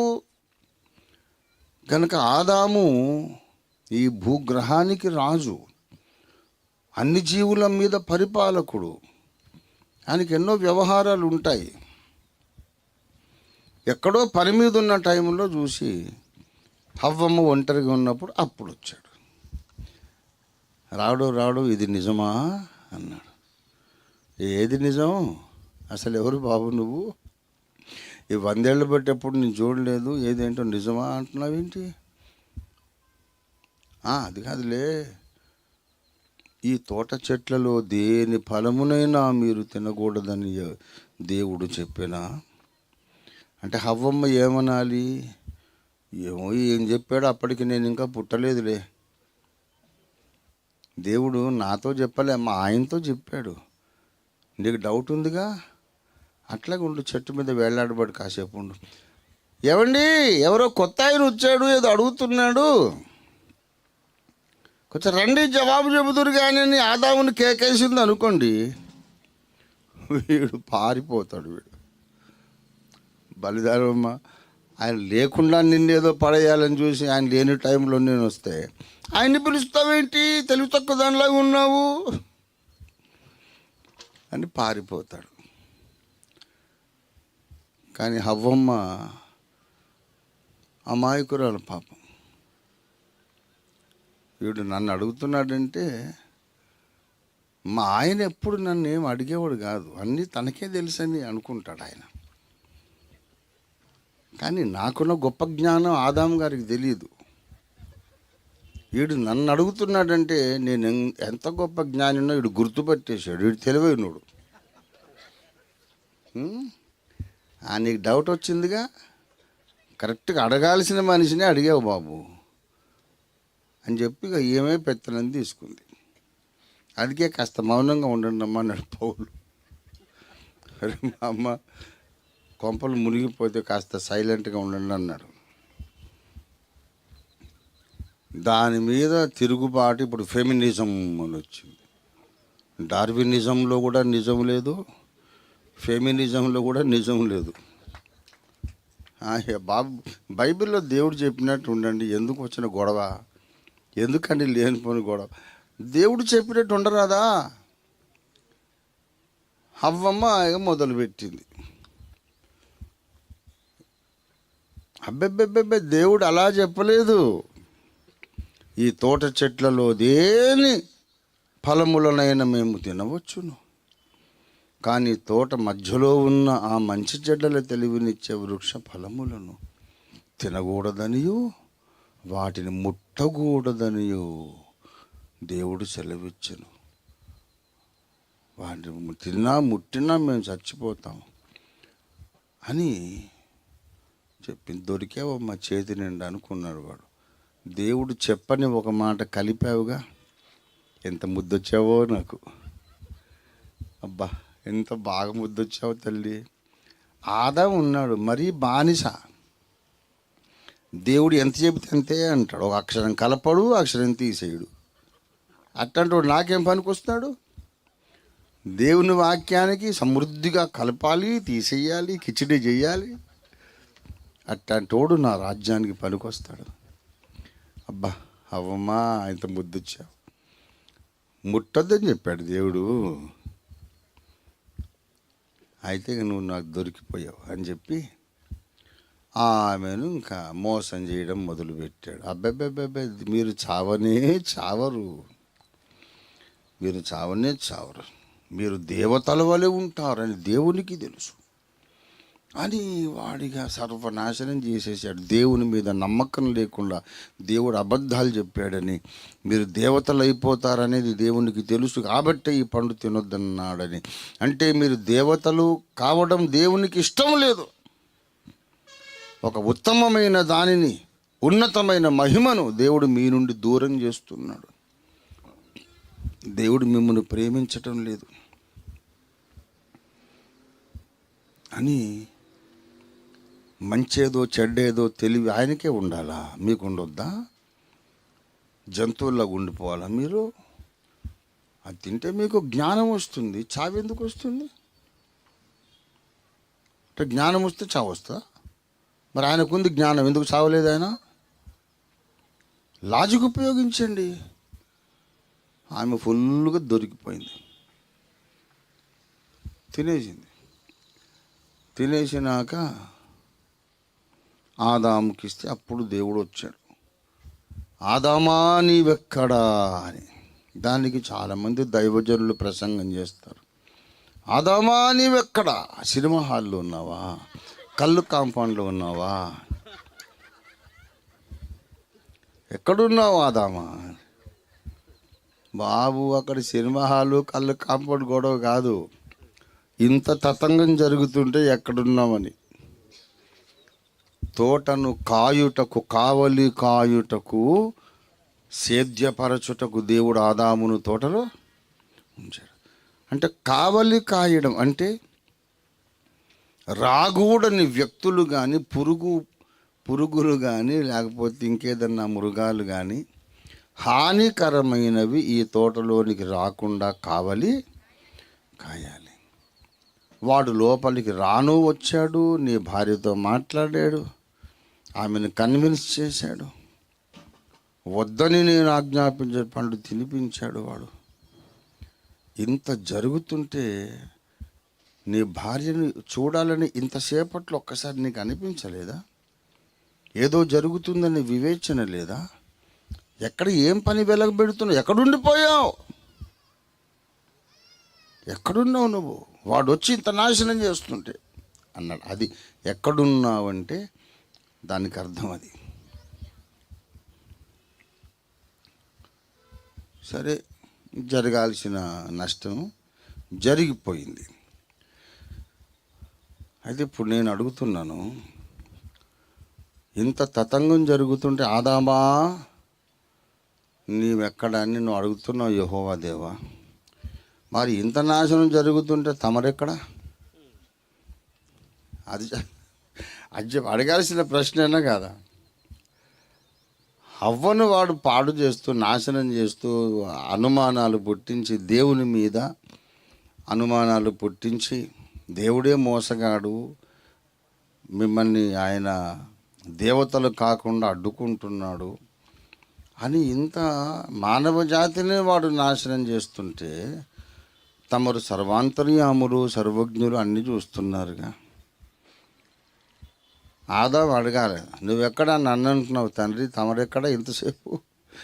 అంతా పుణ్యకాలం దాటిపోయి అంతా మునిగిపోయాక వస్తున్నావా అని అడగాలిగా. దేవుడు ఎక్కడా? ఏం చేస్తున్నాడంటే తన్ను ప్రేమించుచున్న మానవ జాతికి ఈ సిచ్యువేషన్ను కూడా మేలుకరంగా ఎలా మలచాలా అనే పథక రచనలో ఉన్నాడు. దేవుని స్తోత్రం. అది దేవుని ఔన్నత్యం. నేను ఆయన గురించి మొత్తం మాట్లాడలేను సుమా, ఆయన కాలుగోటును గూర్చి కూడా మాట్లాడలేను. దేవుడు మనకు అగోచరుడు. కానీ ఆయనలో మనము లోపము కనుగొనలేము. లోపరహితుడు, అగోచరుడు, అతి పరిశుద్ధుడు. ఆయన చర్యలన్నీ న్యాయము. దేవునికి స్తోత్రం కలుగును గాక. ఆదాము అడగలేదుగా, నేను అడిగానండి. కొన్ని ప్రశ్నలు చాలా డేంజర్ ప్రశ్నలు అడిగా. దాన్ని చంపితే చంపేసే తండ్రి అని ముందుగా అప్లికేషన్ పై ఉభయకుశలోపరి లాగా పైన అప్లికేషన్ మీద రాస్తా, దేవా ఇది నా డౌటు, అడిగినందుకు కోపం వస్తే చంపితే చంపేసి. చంపితే ఏమవుతుంది? నీ దగ్గరికి కాదు వస్తాను. చంపితే చంపు, కానీ ఇది నా ప్రశ్న. ఇంత ఘోరం జరుగుతుంటే నీవెక్కడ ఆదామా అని నీవు అడిగావు. మరి వాళ్ళిద్దరూ అంత నాశనం అయిపోతుంటే నువ్వెక్కడ తండ్రి? ఇది ప్రశ్న. దేవుడు నన్ను కోపడలేదు, నవ్వాడు. ఎవడడుగుతాడా అని చూస్తున్నాను రా ఈ ప్రశ్న. దీనికి కూడా సమాధానం రోమా 8:28. ఆదాము హవ్వలు నన్ను చాలా ప్రేమించారురా. నేను వాళ్ళని ప్రేమించడమే కాదు, నేను ఎలాగూ ప్రేమిస్తా. నేను ప్రేమ మూటనే గనుక నేను ఎలాగూ ప్రేమిస్తా. వాళ్ళు కూడా నన్ను చాలా ప్రేమించారురా.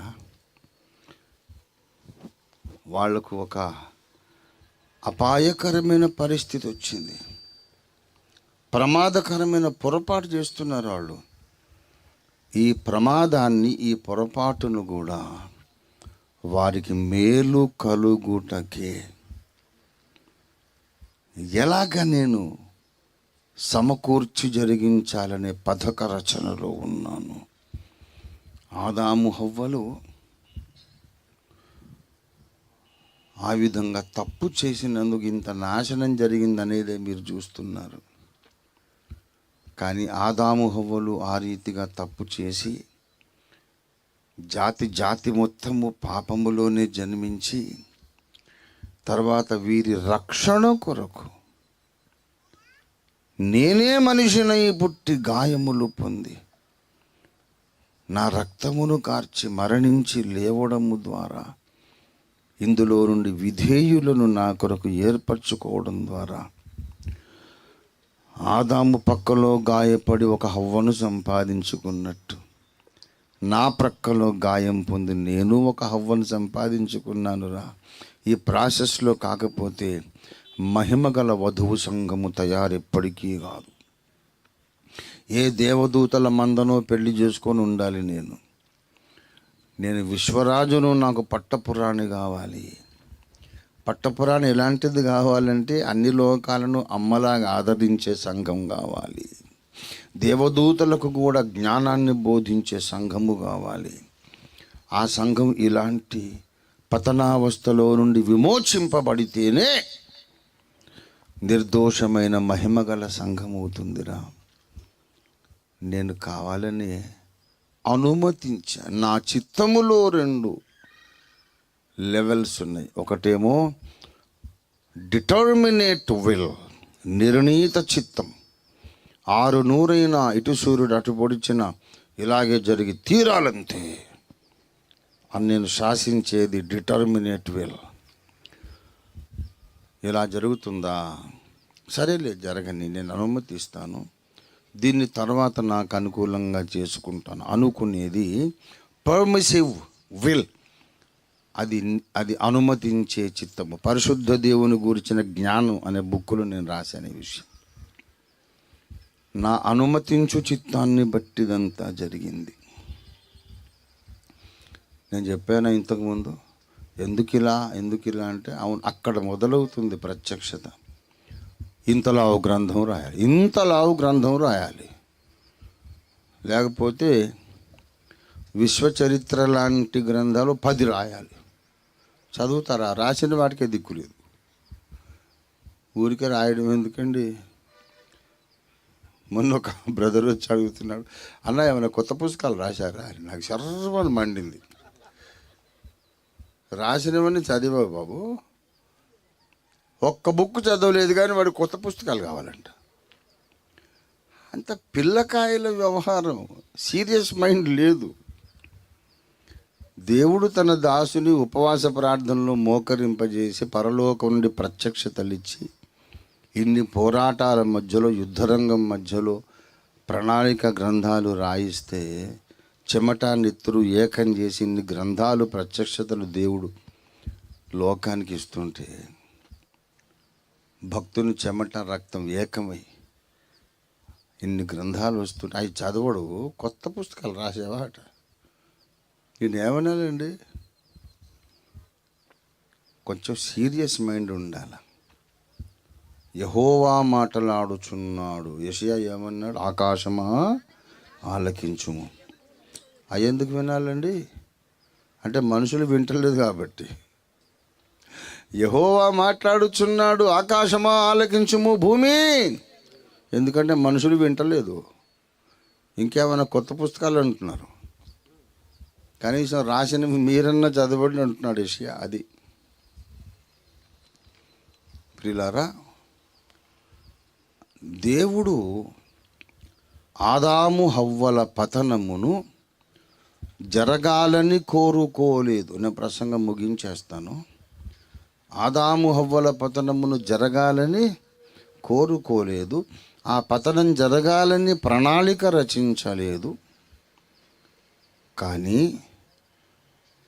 ఒకవేళ జరిగితే దానిని కూడా విశ్వమంతటికి మేలుకరంగా ఎలా వాడుకోవాలో ఒక ప్రణాళిక రచించి సిద్ధంగా ఉంచాడు. దేవునికి స్తోత్రం కలుగును గాక.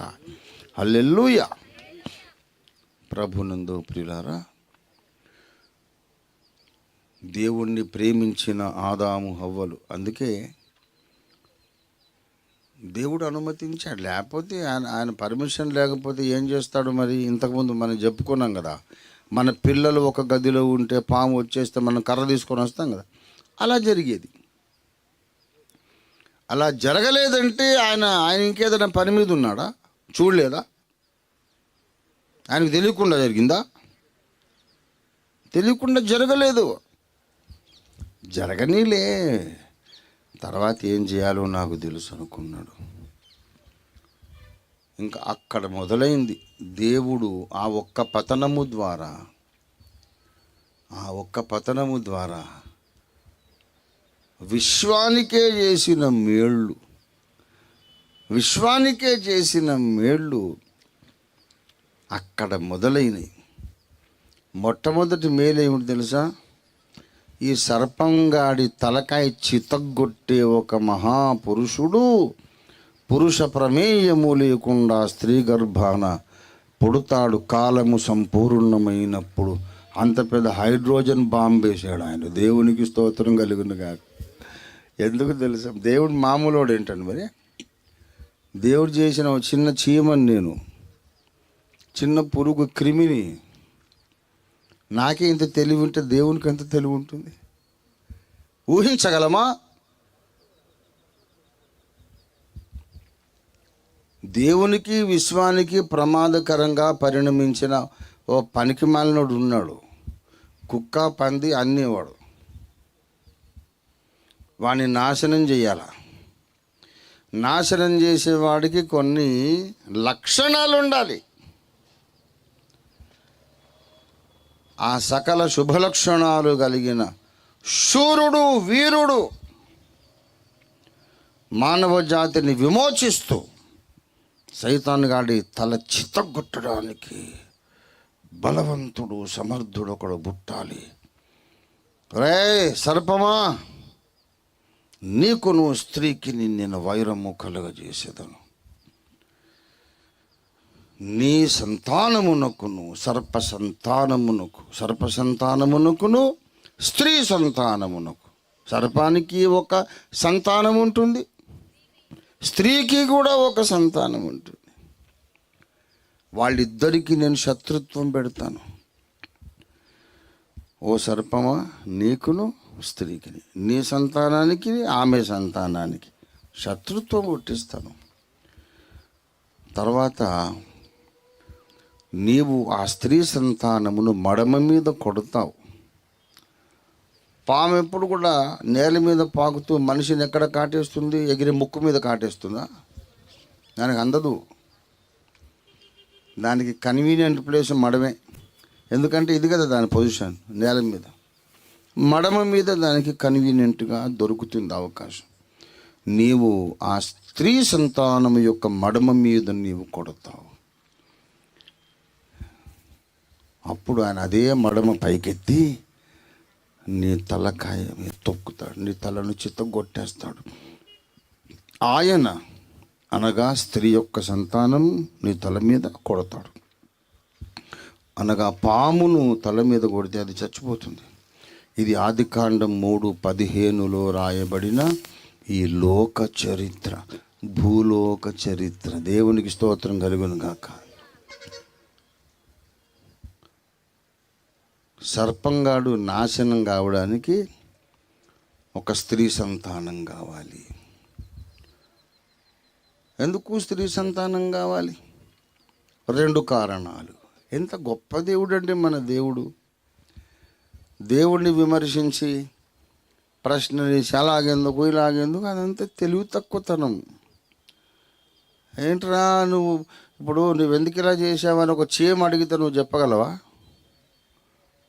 చీమకు అర్థమవుతుందా నీ మనోభావాలు? అలాగే దేవుని యొక్క చిత్తము మనకి ఎలాగ అర్థమవుతుంది? ఆయన ప్రత్యక్ష పరిస్థితి తప్ప అర్థము కాదు. నువ్వు ఆయన కోపంగా ప్రశ్నిస్తే ఆయన చేతులు కట్టుకొని వచ్చి క్షమించండి సార్, సారీ సార్, అప్పుడు ఎందుకు ఇట్లా అయిందంట అని చెప్తాడా? నోరు మూసుకోరా. జ్ఞానము లేని మాటలు చెప్పి ఆలోచన చెరుపుచున్న వీడెవడు అంటాడు. ఆయన దేవుడు, నువ్వేమో మట్టి పురుగు. 2 కారణాలు ఉన్నాయి. స్త్రీ సంతానముగా పుట్టి ఆ సర్పంగాన్ని నాశనం చేస్తాడు ఒక ఆయన. ఎందుకంటే మానవ జాతి పతనం స్త్రీ వల్లనే కలిగిందని ముందున్న తరాలందరూ చెప్పుకుంటారు. అప్పటి నుంచి ఇప్పటిదాకా 6000 ఏండ్లు మగోళ్ళు ఎప్పుడు ఆడోళ్ళతో వాదం గెలవలేరు. వాదం మొదలు పెడతారు కానీ ఎప్పటికీ ఆడోళ్ళే గెలుస్తారు. మనకంత జ్ఞాపక శక్తి ఉండదు. వాళ్ళు ఏదేదో ఎప్పటిదో పాతకాలం చిట్టా మొత్తం కాకతీయుల కాలం నుంచి గుప్తరాజుల కాలం నుంచి గుర్తుపెట్టుకుంటారు. మనకి ఏది గుర్తుండదు. ఏంటండి ఎక్కువ మాట్లాడుతున్నారు? అసలు మీరు పెళ్లి చూపులకు వచ్చినప్పుడు నేను ఏ రంగు చీర కట్టుకున్నాను తెలుసా? చెప్పండి. వీడికి ఎక్కడ గుర్తుంది? అంత ఉండదు. ఏమండి ఇవాళ ఏంటి స్పెషల్ తెలుసా? స్పెషల్ ఏముంది ఇవాళ? తత్తర బిత్తర అయిపోతాడు. అమ్మాయి బర్త్డేని వాడికి గుర్తుండదు. బర్త్డేనే గుర్తుండదు. ఇంకా కొంతమంది ఆడవాళ్ళు ఇవాళ ఏం స్పెషల్ తెలుసా? వాడు లాస్ట్ ఇయర్ ఫెయిల్ అయిపోయాడు పరీక్షలో. ఇవాళ ఏంటి గుర్తుందా అని అంటే ఇది బర్త్డే. అది సారీ పొద్దున్నే గుర్తొచ్చింది బర్త్డే అని, మళ్ళీ మర్చిపోయాను. ఏదో మొత్తం మీద తిమ్మిరి పంపి చేశాడు. రాసి పెట్టుకున్నాను, నెక్స్ట్ ఇయర్ ఇది నన్ను అడుగుతుంది, నేను తప్పక పరీక్ష పాస్ కావాలి. నెక్స్ట్ ఇయర్ అడిగింది, ఏమండి ఇవాళ ఏంటి స్పెషల్ తెలుసా అని అంటే, వాడు ఇవాళ దీని బర్త్డే కాదే, డైరీ తీసి చూసుకున్నాడు, మొబైల్లో ఫీడ్. నా బర్త్డే కాదు, దీని బర్త్డే కాదు, మా పెళ్లి రోజు కాదు, ఏంటో గుర్తురాదు. అది మీరు నన్ను చూడడానికి పెళ్లి చూపులకు వచ్చిన రోజు అండి. అది ఎవరికి గుర్తును చేస్తుంది? వీడు ఎన్ని పెళ్లి చూపులు చూసి దీన్ని చేసుకున్నాడో ఎవరు గుర్తును చేస్తుంది? గుర్తులేదు అన్నాడు అనుకోండి, అయిపోయాడు. అదే అంతేలేండి. మీకు నేను ఇంపార్టెంట్ కాదు మీ దృష్టికి, మీకు అందరూ ఇంపార్టెంట్ అయ్యి మొదలవుతుంది. కాబట్టి ఆడవాళ్లకు ఉన్నటువంటి శ్రేష్టమైన జ్ఞాపక శక్తి అది మానవాతీతమైనది. మగవాళ్ళకి అంత ఉండదు.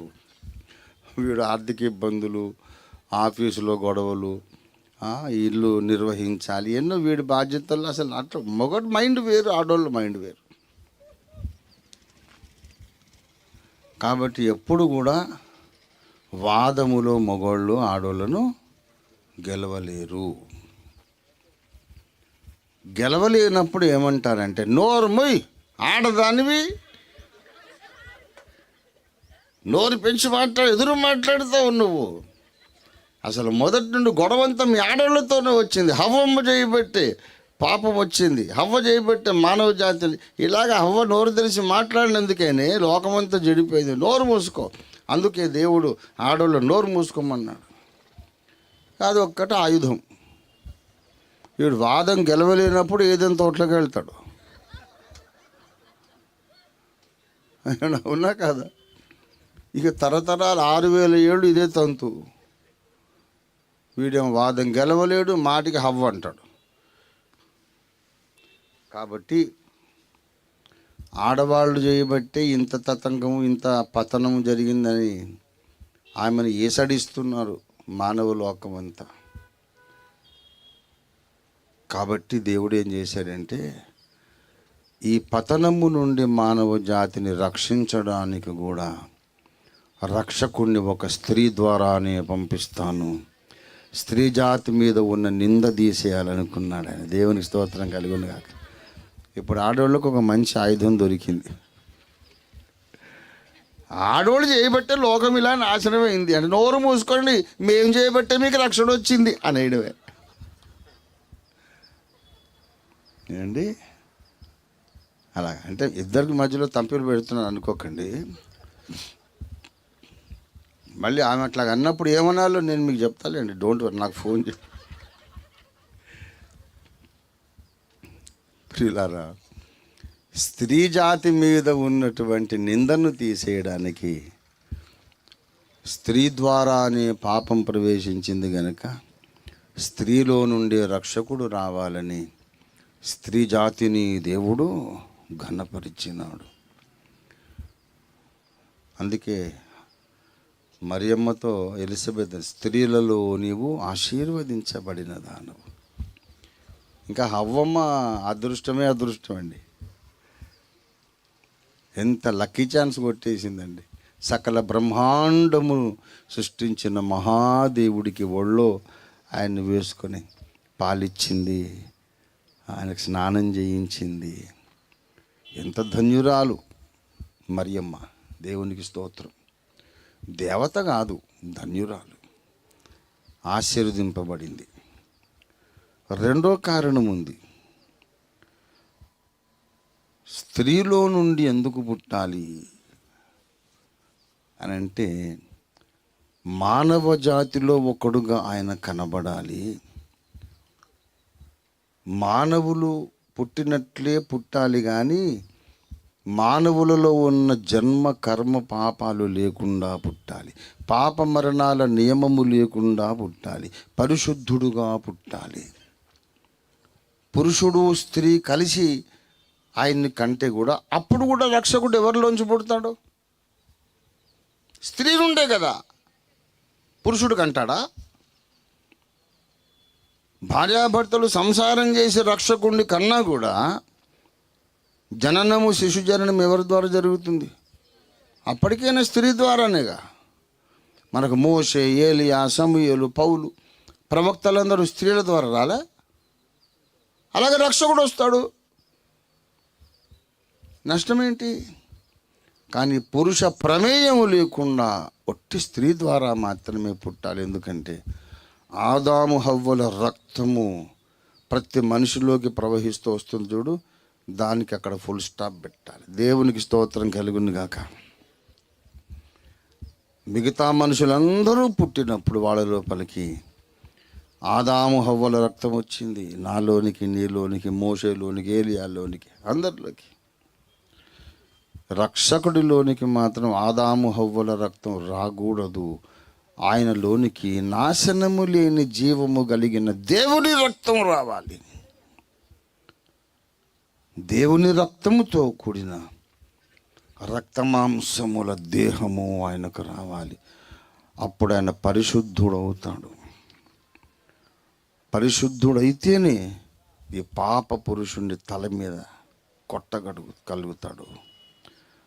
This is the reason. అందుకొరకే ఆయన అసలు రక్తమాంసములలో పాలువాడైనాడని హెబ్రీ పత్రిక 2వ అధ్యాయం 14వ వచనంలో చెప్పబడింది. కాబట్టి ఆ పిల్లలు రక్తమాంసములు గలవారైనందున ఆ ప్రకారమే మరణము యొక్క బలము గలవానిని, అనగా అపవాదిని, మరణము ద్వారా నశింపజేయుటకు జీవితకాలమంతయు మరణ భయము చేత విడిపించుటకు ఆయన కూడా రక్తమాంసాలలో పాలువాడయ్యాడు. ఈ అపవాదిని నశింపజేయాలి. అపవాది అంటే ఎవరట? మరణము యొక్క బలము కలవాడు. అంటే భూలోకములోనికి మరణాన్ని తెచ్చిపెట్టినవాడు అపవాది. కానీ ఒక్క భూలోకములోనికి మాత్రమేనా వాడు పాపాన్ని తెచ్చిపెట్టాడు, మరణాన్ని తెచ్చిపెట్టాడు? కాదు. వాడు విశ్వములో దేవుడు సృజించిన ప్రపంచాలలో 3వ వంతును తోకతో ఈడ్చిపడేసిన నాశన పుత్రుడు, నాశన పాత్రుడు, లయకర్త, నాశనకర్త. ప్రకటన 12వ అధ్యాయం 3వ వచనం చదవండి దయచేసి. 3-4 దాని తోక ఆకాశ నక్షత్రములలో 3వ భాగాన్ని ఈడ్చి నేల మీద. నక్షత్రములంటే దేవదూతలని ఒక అర్థం ఉంది. 9వ అధ్యాయంలో 5వ దూత బూర ఊదినప్పుడు ఒక పెద్ద నక్షత్రము ఆకాశము నుండి రాలి నేల మీద పడుట చూచి తిని, అతనికి పడిందేమో నక్షత్రము, మళ్ళీ అతనికి అంటాడు. అంటే అతను పేరుకు నక్షత్రమే కానీ వాస్తవానికి అతడు దేవదూత. కనుక ఆకాశ నక్షత్రములు అనే పేరు దేవదూతలకు పెట్టబడింది. అందుకే ఉదయ నక్షత్రములు ఏకముగా కూడి పాడినప్పుడు, ఆనందించి జయధ్వనులు చేసినప్పుడు భూమికి పునాది వేసిన వాడెవడని యోబుని అడిగాడు దేవుడు. నక్షత్రాలంటే అగ్నిగోళాలు మాత్రమే కాదు, దేవుడు సృష్టించిన కోటాను కోట్ల నక్షత్రాలు. అందులో 3వ భాగము నక్షత్రాలు. అంటే దేవుడు ఒకవేళ 3 కోట్ల మంది దేవదూతలను చేస్తే 1 కోటి మందిని పడేశాడు. 300 కోట్ల దేవదూతలను దేవుడు సృష్టిస్తే 100 కోట్ల మందిని పడేశాడు తోకతో. అంటే విశ్వానికే చీడ పురుగు, నాశనకర్త. వీడి పేరే అపొల్లుయోన్. ప్రకటన గ్రంథం 9:11 చూడండి దయచేసి. పాతాళపు దూత, వాటిపైన రాజుగా ఉండెను. హెబ్రీ భాషలో వానికి అబద్దోను అను పేరు, గ్రీసు దేశపు భాషలో అపొల్లియోన్ అని పేరు. కింద ఫుట్ నోట్ చూడండి. నాశనము చేయువాడని అర్థం. వీడు ఒట్టి భూలోకాన్ని కాదండి నాశనం చేయడము, విశ్వములోనే దేవుడు సృష్టించిన కోటాను కోట్ల ప్రపంచాలలో 3వ భాగం. ఒకవేళ 3,000 కోట్ల ప్రపంచాలను దేవుడు సృష్టించి ఉంటే, 3,000 కోట్ల ప్రపంచాలను ఒకవేళ దేవుడు సృష్టించి ఉంటే, 1,000 కోట్ల ప్రపంచాలను నాశనం చేశాడు. విశ్వానికే లయకర్త. వాడిని ఎదిరించమన్నాడు దేవుడు నహూము 2:1. లయకర్త నీ మీదికి వచ్చుచున్నాడు, నడుము కట్టుకొని బలంగా వాడిని ఎదిరించు. The destroyer is coming against you. The destroyer, లయకర్త. అన్ని లోకాలు నాశనం చేసినాక ఈ లోకాన్ని నాశనం చేశాడు. చాలా పెద్ద శాస్త్రం చెప్పాలి, టైం లేదు. అయితే వాణ్ణి నాశనం చేయడానికి ఒక మహాపురుషుడు అవసరం. ఆయనకు ఉండవలసిన మొట్టమొదటి లక్షణం పరిశుద్ధత. పరిశుద్ధుడుగా ఉండాలంటే ఆయన శరీరములో, ఆయన రక్తంలో పాప మరణ నియమము ఉండకూడదు. అలా ఉండాలంటే పాపము చెయ్యడానికి అవకాశం ఉన్న ప్రపంచంలోనే పుట్టి పరిశుద్ధుడుగా జీవించాలి. ఒకడు తాగడంట, ఎందుకంటే ఆ ఊళ్ళో కళ్ళు కాంపౌండ్ లేదంట. అంటే ఏమన్నా గొప్ప సంగతి ఏంటి? ఇంటి చుట్టూ సారా కోట్లు ఉన్నాయి కానీ వాడు తాగడు, వాడు పరిశుద్ధుడు.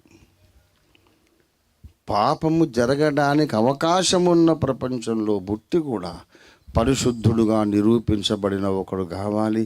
వాడే ఈ విశ్వ చీడ పురుగును తొక్కి నశింపచేయగలడు. దేవునికి స్తోత్రం. మరి అలాంటి ఒక ప్రపంచం పుట్టాలంటే మరి ఏదైనా సీన్ జరగాల్సిందే కదా. దేవుడు ఆదాము హవ్వల పతనాన్ని అనుమతించుట చేత లోకరక్షకుడు, విశ్వరక్షకుడు పుట్టడానికి ఒక స్టేజీ ఏర్పాటు చేశాడు. దేవునికి స్తోత్రం కలుగునుగాక. దేవుని ఆలోచనలు రోమా 11:33 పౌలు అంటాడు, ఆహా దేవుని బుద్ధి జ్ఞానముల బాహుళ్యం ఎంత గంభీరము, ఆయన ఆలోచనలు అతి అడుగుజాడలు పట్టన శక్యములు. ఏమండి, ఆయన ఆలోచనలు మనకు అర్థం కావు. ఒకటే నమ్మాలి, ఏదెను తోటలో ఏది జరిగినా, నీ బ్రతుకులో ఏది జరిగినా అది నీకు మేలు కలుగుట కొరకే జరుగుతున్నది. ఈ లోక సామెత ఏంటంటే అంతా మన మంచికే అని. అది సగం సత్యం, సగం సత్యమే. అడ్డమైన వాళ్ళకి, దౌర్భాగ్యులకి, యథార్థత లేని వాళ్ళకి, మోసగాళ్ళకి, దేవుణ్ణి ద్వేషించే వాళ్ళకు అంతా మన మంచికే కాదు. దాన్ని బైబిల్ కాంతిలో మనం చూస్తే అంతా మన మంచికే అనే సామెత దేవుణ్ణి ప్రేమించే వాళ్ళకి చెందుతుంది. దేవునికి స్తోత్రం కలుగును గాక. దేవుని ప్రేమించు వారికి అనగా ఆయన సంకల్పము చొప్పున పిలువబడిన వారికి మేలు కలుగుటకు దేవుడే సమస్తమును సమకూర్చి, ఇవాళ నువ్వు ఇక్కడికి వచ్చావు, కూర్చున్నావంటే నీ జీవితంలో దేవుడు ఏదో గొప్ప మేలు చేయబోతున్నాడు. దేవునికి స్తోత్రం కలుగును గాక. హల్లెలూయా. అలాంటి గొప్ప దేవుణ్ణి మనం ఏం చేద్దామండి? పూర్తిగా అర్థం చేసుకోగలమా చెప్పండి? పూర్తిగా అర్థమవుతాడా మనకైనా? కాడు, అగోచరుడు. మరి ఏం చేయాలి అంటే నమ్మాలి, రెండవదిగా లోబడాలి, స్తుతించాలి. నువ్వు చేయగలిగినవి చేయి బాబు. దేవుణ్ణి మొత్తం ప్రయోగశాలలో పెట్టి పరీక్షించి ఇదిగో ఇదన్నమాట అని మొత్తం ఆయన మన బ్రతుకు సరిపోతుందా? అదొక పిచ్చి ప్రయత్నం. దేవుణ్ణి పూర్తిగా తెలుసుకుంటాననేది పిచ్చి ప్రయత్నం. ఎవరికి అర్థం కాదు. పౌలుకు మొత్తం అర్థం కాలే, నాకు కూడా అర్థం కాలే, ఏ మనిషికి అర్థం కాలేదు. అర్థం కానిది, అర్థం కావలసినది ఎంతో ఉంది అనే సంగతి అర్థమైంది అంతే. మనకు అర్థం కాని సంగతులు, మనకు అవసరమైన సంగతులు, అర్థం చేసుకోవాల్సిన సంగతులు లెక్కలేనన్ని దేవుళ్ళు ఉన్నాయి. మనకు వాటి సంఖ్య తెలియదు, అర్థం కాలేదు. చాలా సమాచారం ఉంది, అది నాకు ఇప్పుడు అర్థం కాలేదు అనే సంగతి మాత్రమే ఇప్పుడు అర్థమైంది. దేవుడు నాకు మొత్తం తెలుసు అన్నట్టు ఒకటి తిక్కలోడు వాడు. He's a stupid fellow. ఏంట్రా దేవుడు మొత్తం తెలుసు ఏంటి? దేవుడు ఎవరికి తెలియదు.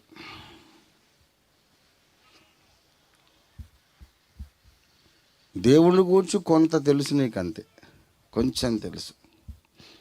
సముద్రం దగ్గరికి వెళ్ళి సముద్రంలో చెంబు ముంచి ఇంటికి తీసుకొస్తావు. సముద్రంలో ఇప్పుడు చెంబులో ఏముంది? ఏమి నీళ్ళు అవి? సముద్రపు నీరు. కానీ మీ ఇంటికి సముద్రం వచ్చిందా? అది సముద్రపు నీళ్ళే, కానీ మీ ఇంటికి సముద్రం రాలేదు, రాకూడదు. వస్తే మీ ఇల్లు ఉండదు. మీ ఇంటికి సముద్రం వస్తే నువ్వు ఉండవు. అలాగే దేవుడు అనంతుడు. కొంతమంది కొంచెం మహాజ్ఞానులు ఉంటారు, వాళ్ళు బిందె ముంచి తీసుకొచ్చుకుంటారు. మరి కొంతమంది ఇంకా దేవుణ్ణి బాగా తెలుసుకోవాలని ఒక డ్రమ్ము నింపుకుంటారు, అంతే. అంతేగాని మొత్తం సముద్రం రావాలంటే నువ్వే ఉండవు. సముద్రం అంతా మన ఇంట్లోకి రాదు,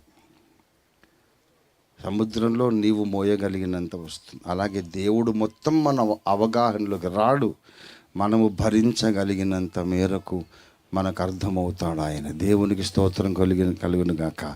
నీవు ఎదిగిన కొలది మెల్లిమెల్లిగా నీకు నిత్యత్వం అంతా అర్థమవుతూనే ఉంటాడు. ఒకటే నమ్మాలి, దేవుడు మంచివాడు, న్యాయవంతుడు, యథార్థవంతుడు, అబద్ధమాడ నేరని వాడు, ఆయన ప్రేమమూర్తి, ఏం చేసినా మన మంచి కొరకే చేస్తున్నాడు. దేవునికి స్తోత్రం కలుగును గాక. మన బాధ్యత ఒకటే, ఆయన్ని నమ్మాలి, అన్ని పరిస్థితులలోనూ నమ్మాలి, ఆయన్ని స్తుతించాలి, మనకు అప్పగించిన బాధ్యతలు నెరవేర్చాలి, లోబడాలి. జ్ఞానం అనగా యెహోవా యందు భయభక్తులు కలిగి ఉండుటే జ్ఞానం. దేవుని గురించి లెక్చర్లు కొట్టడం జ్ఞానం కాదు. నువ్వు మంచి మంచి లెక్చర్లు కొట్టు, దేవుని గురించి గొప్ప గొప్ప సంగతులు చెప్పు. అదంతా అయినాక సుడిగారిలో దేవుడు ప్రత్యక్షమై జ్ఞానము లేని మాటలు చెప్పి ఆలోచన చెరుపుచున్న వీడెవడు అంటాడు. నువ్వు అనుకుంటావు నేను గొప్ప ప్రసంగం చేసేసాను దేవుని గురించి అని. ఎవడ్రా వీడు జ్ఞానం లేని మాటలు చెబుతున్నాడు అంటాడు. దేవుణ్ణి గురించి నువ్వు చెప్పగలిగే మాటలు ఏవి కూడా ఆయనను సంపూర్ణంగా వ్యక్తపరచలేవు. దేవుడు మన భాషకు మించినవాడు, మన జ్ఞానానికి మించినవాడు, అగోచరుడు, సర్వాతీతుడు. ఆయనను ప్రేమించటం, ఆయనకు లోబడడం, ఆయన అన్ని వేళ స్తుతించి ఆరాధించడం ఒక్కటే మనం చేయగలిగిన పని, చేయవలసిన పని. అంతా అర్థం చేసుకోవడం ఏంటండి? దేవుణ్ణి అర్థం చేసుకోలేం కానీ లోబడగలం, అర్థం చేసుకోలేం కానీ ఆయన పాదాలు ముద్దు పెట్టుకోగలం. దేవునికి స్తోత్రం కలుగును గాక. హల్లెలూయా. పాదాలు ముద్దు పెట్టుకోవడం అంటే అర్థం గుర్తొచ్చింది. ఎవరివైనా పాదాలు ముద్దు పెట్టుకోండి, తర్వాత చెప్తా. ఈ పాదాల గురించి నీకు అంతా తెలుసా? ఆ పాదాలలో ఎక్కడెక్కడో కొన్ని పాయింట్స్ ఉంటాయట. ఒక పాయింట్ని ఇలా నొక్కితే మెదడు దాకా యాక్టివేట్ అవుతుందట. నీకు తెలుసా?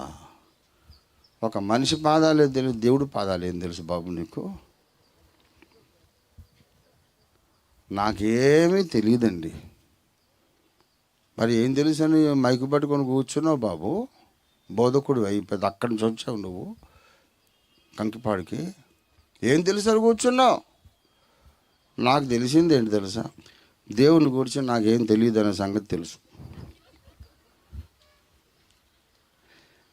నాకేమీ తెలియదు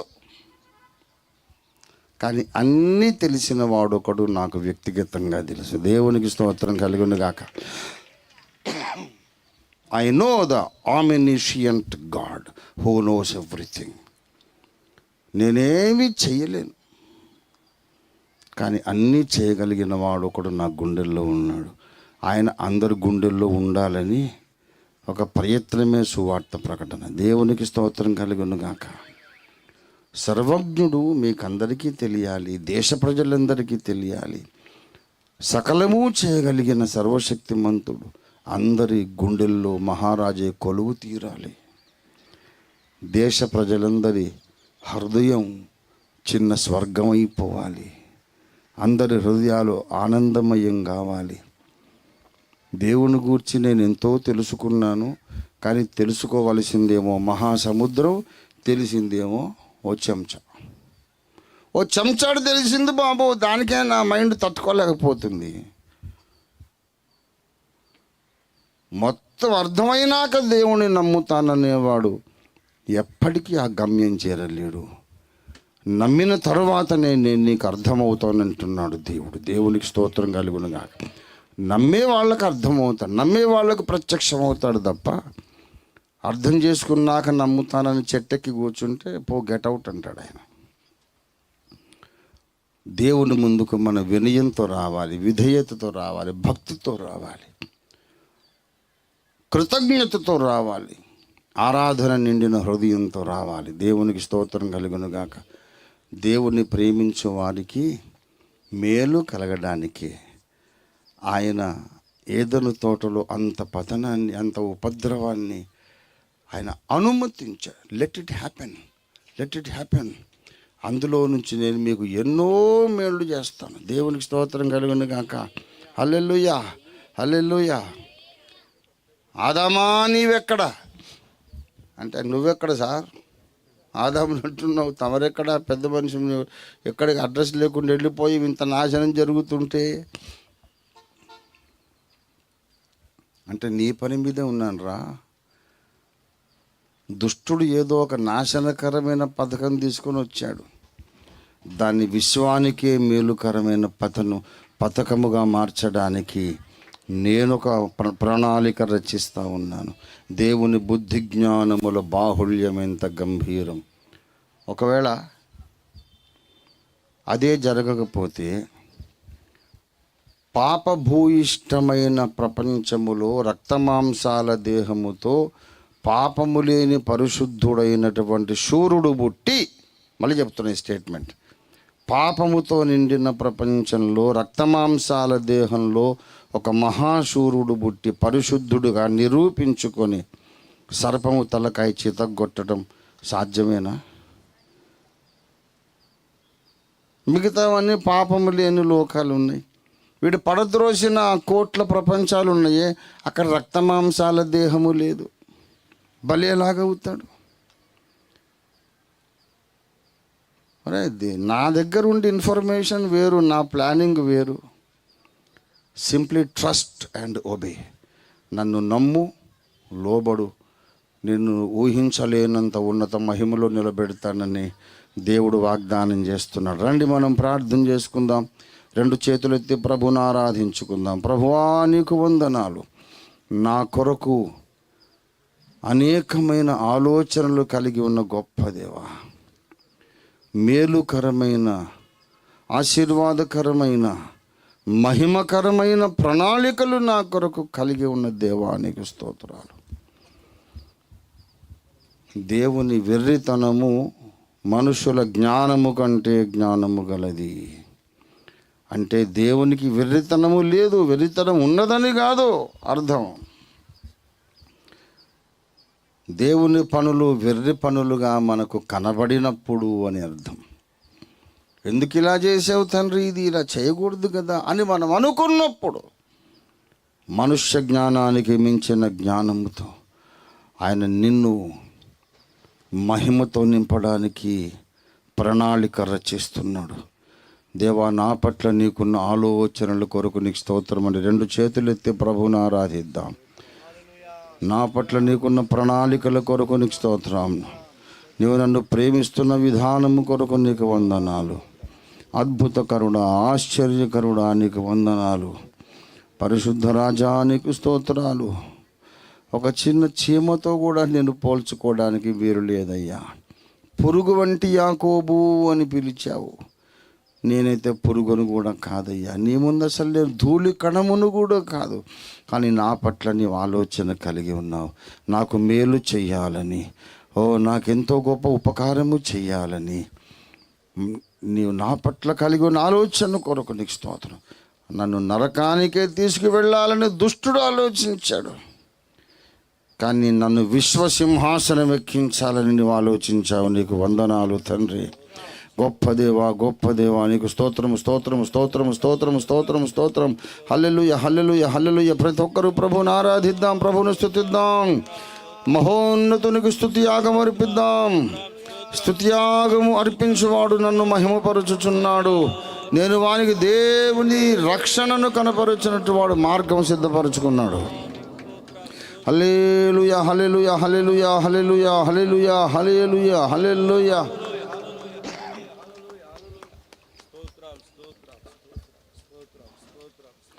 దినదినం నీపై నాకు ప్రేమ పొంగుచున్నది. యేసయ్యా వేగమే వచ్చి నన్ను చేరుము. దినదినం నీపై నాకు ప్రేమ పొంగుచున్నది. యేసయ్యా వేగమే వచ్చి నన్ను చేరుము. పరిపూర్ణ సుందరుడ భూమిలో నా జీవితమునకు నీవే చాలు, వేరే వలదు నాదు ప్రియా యేసయ్యా.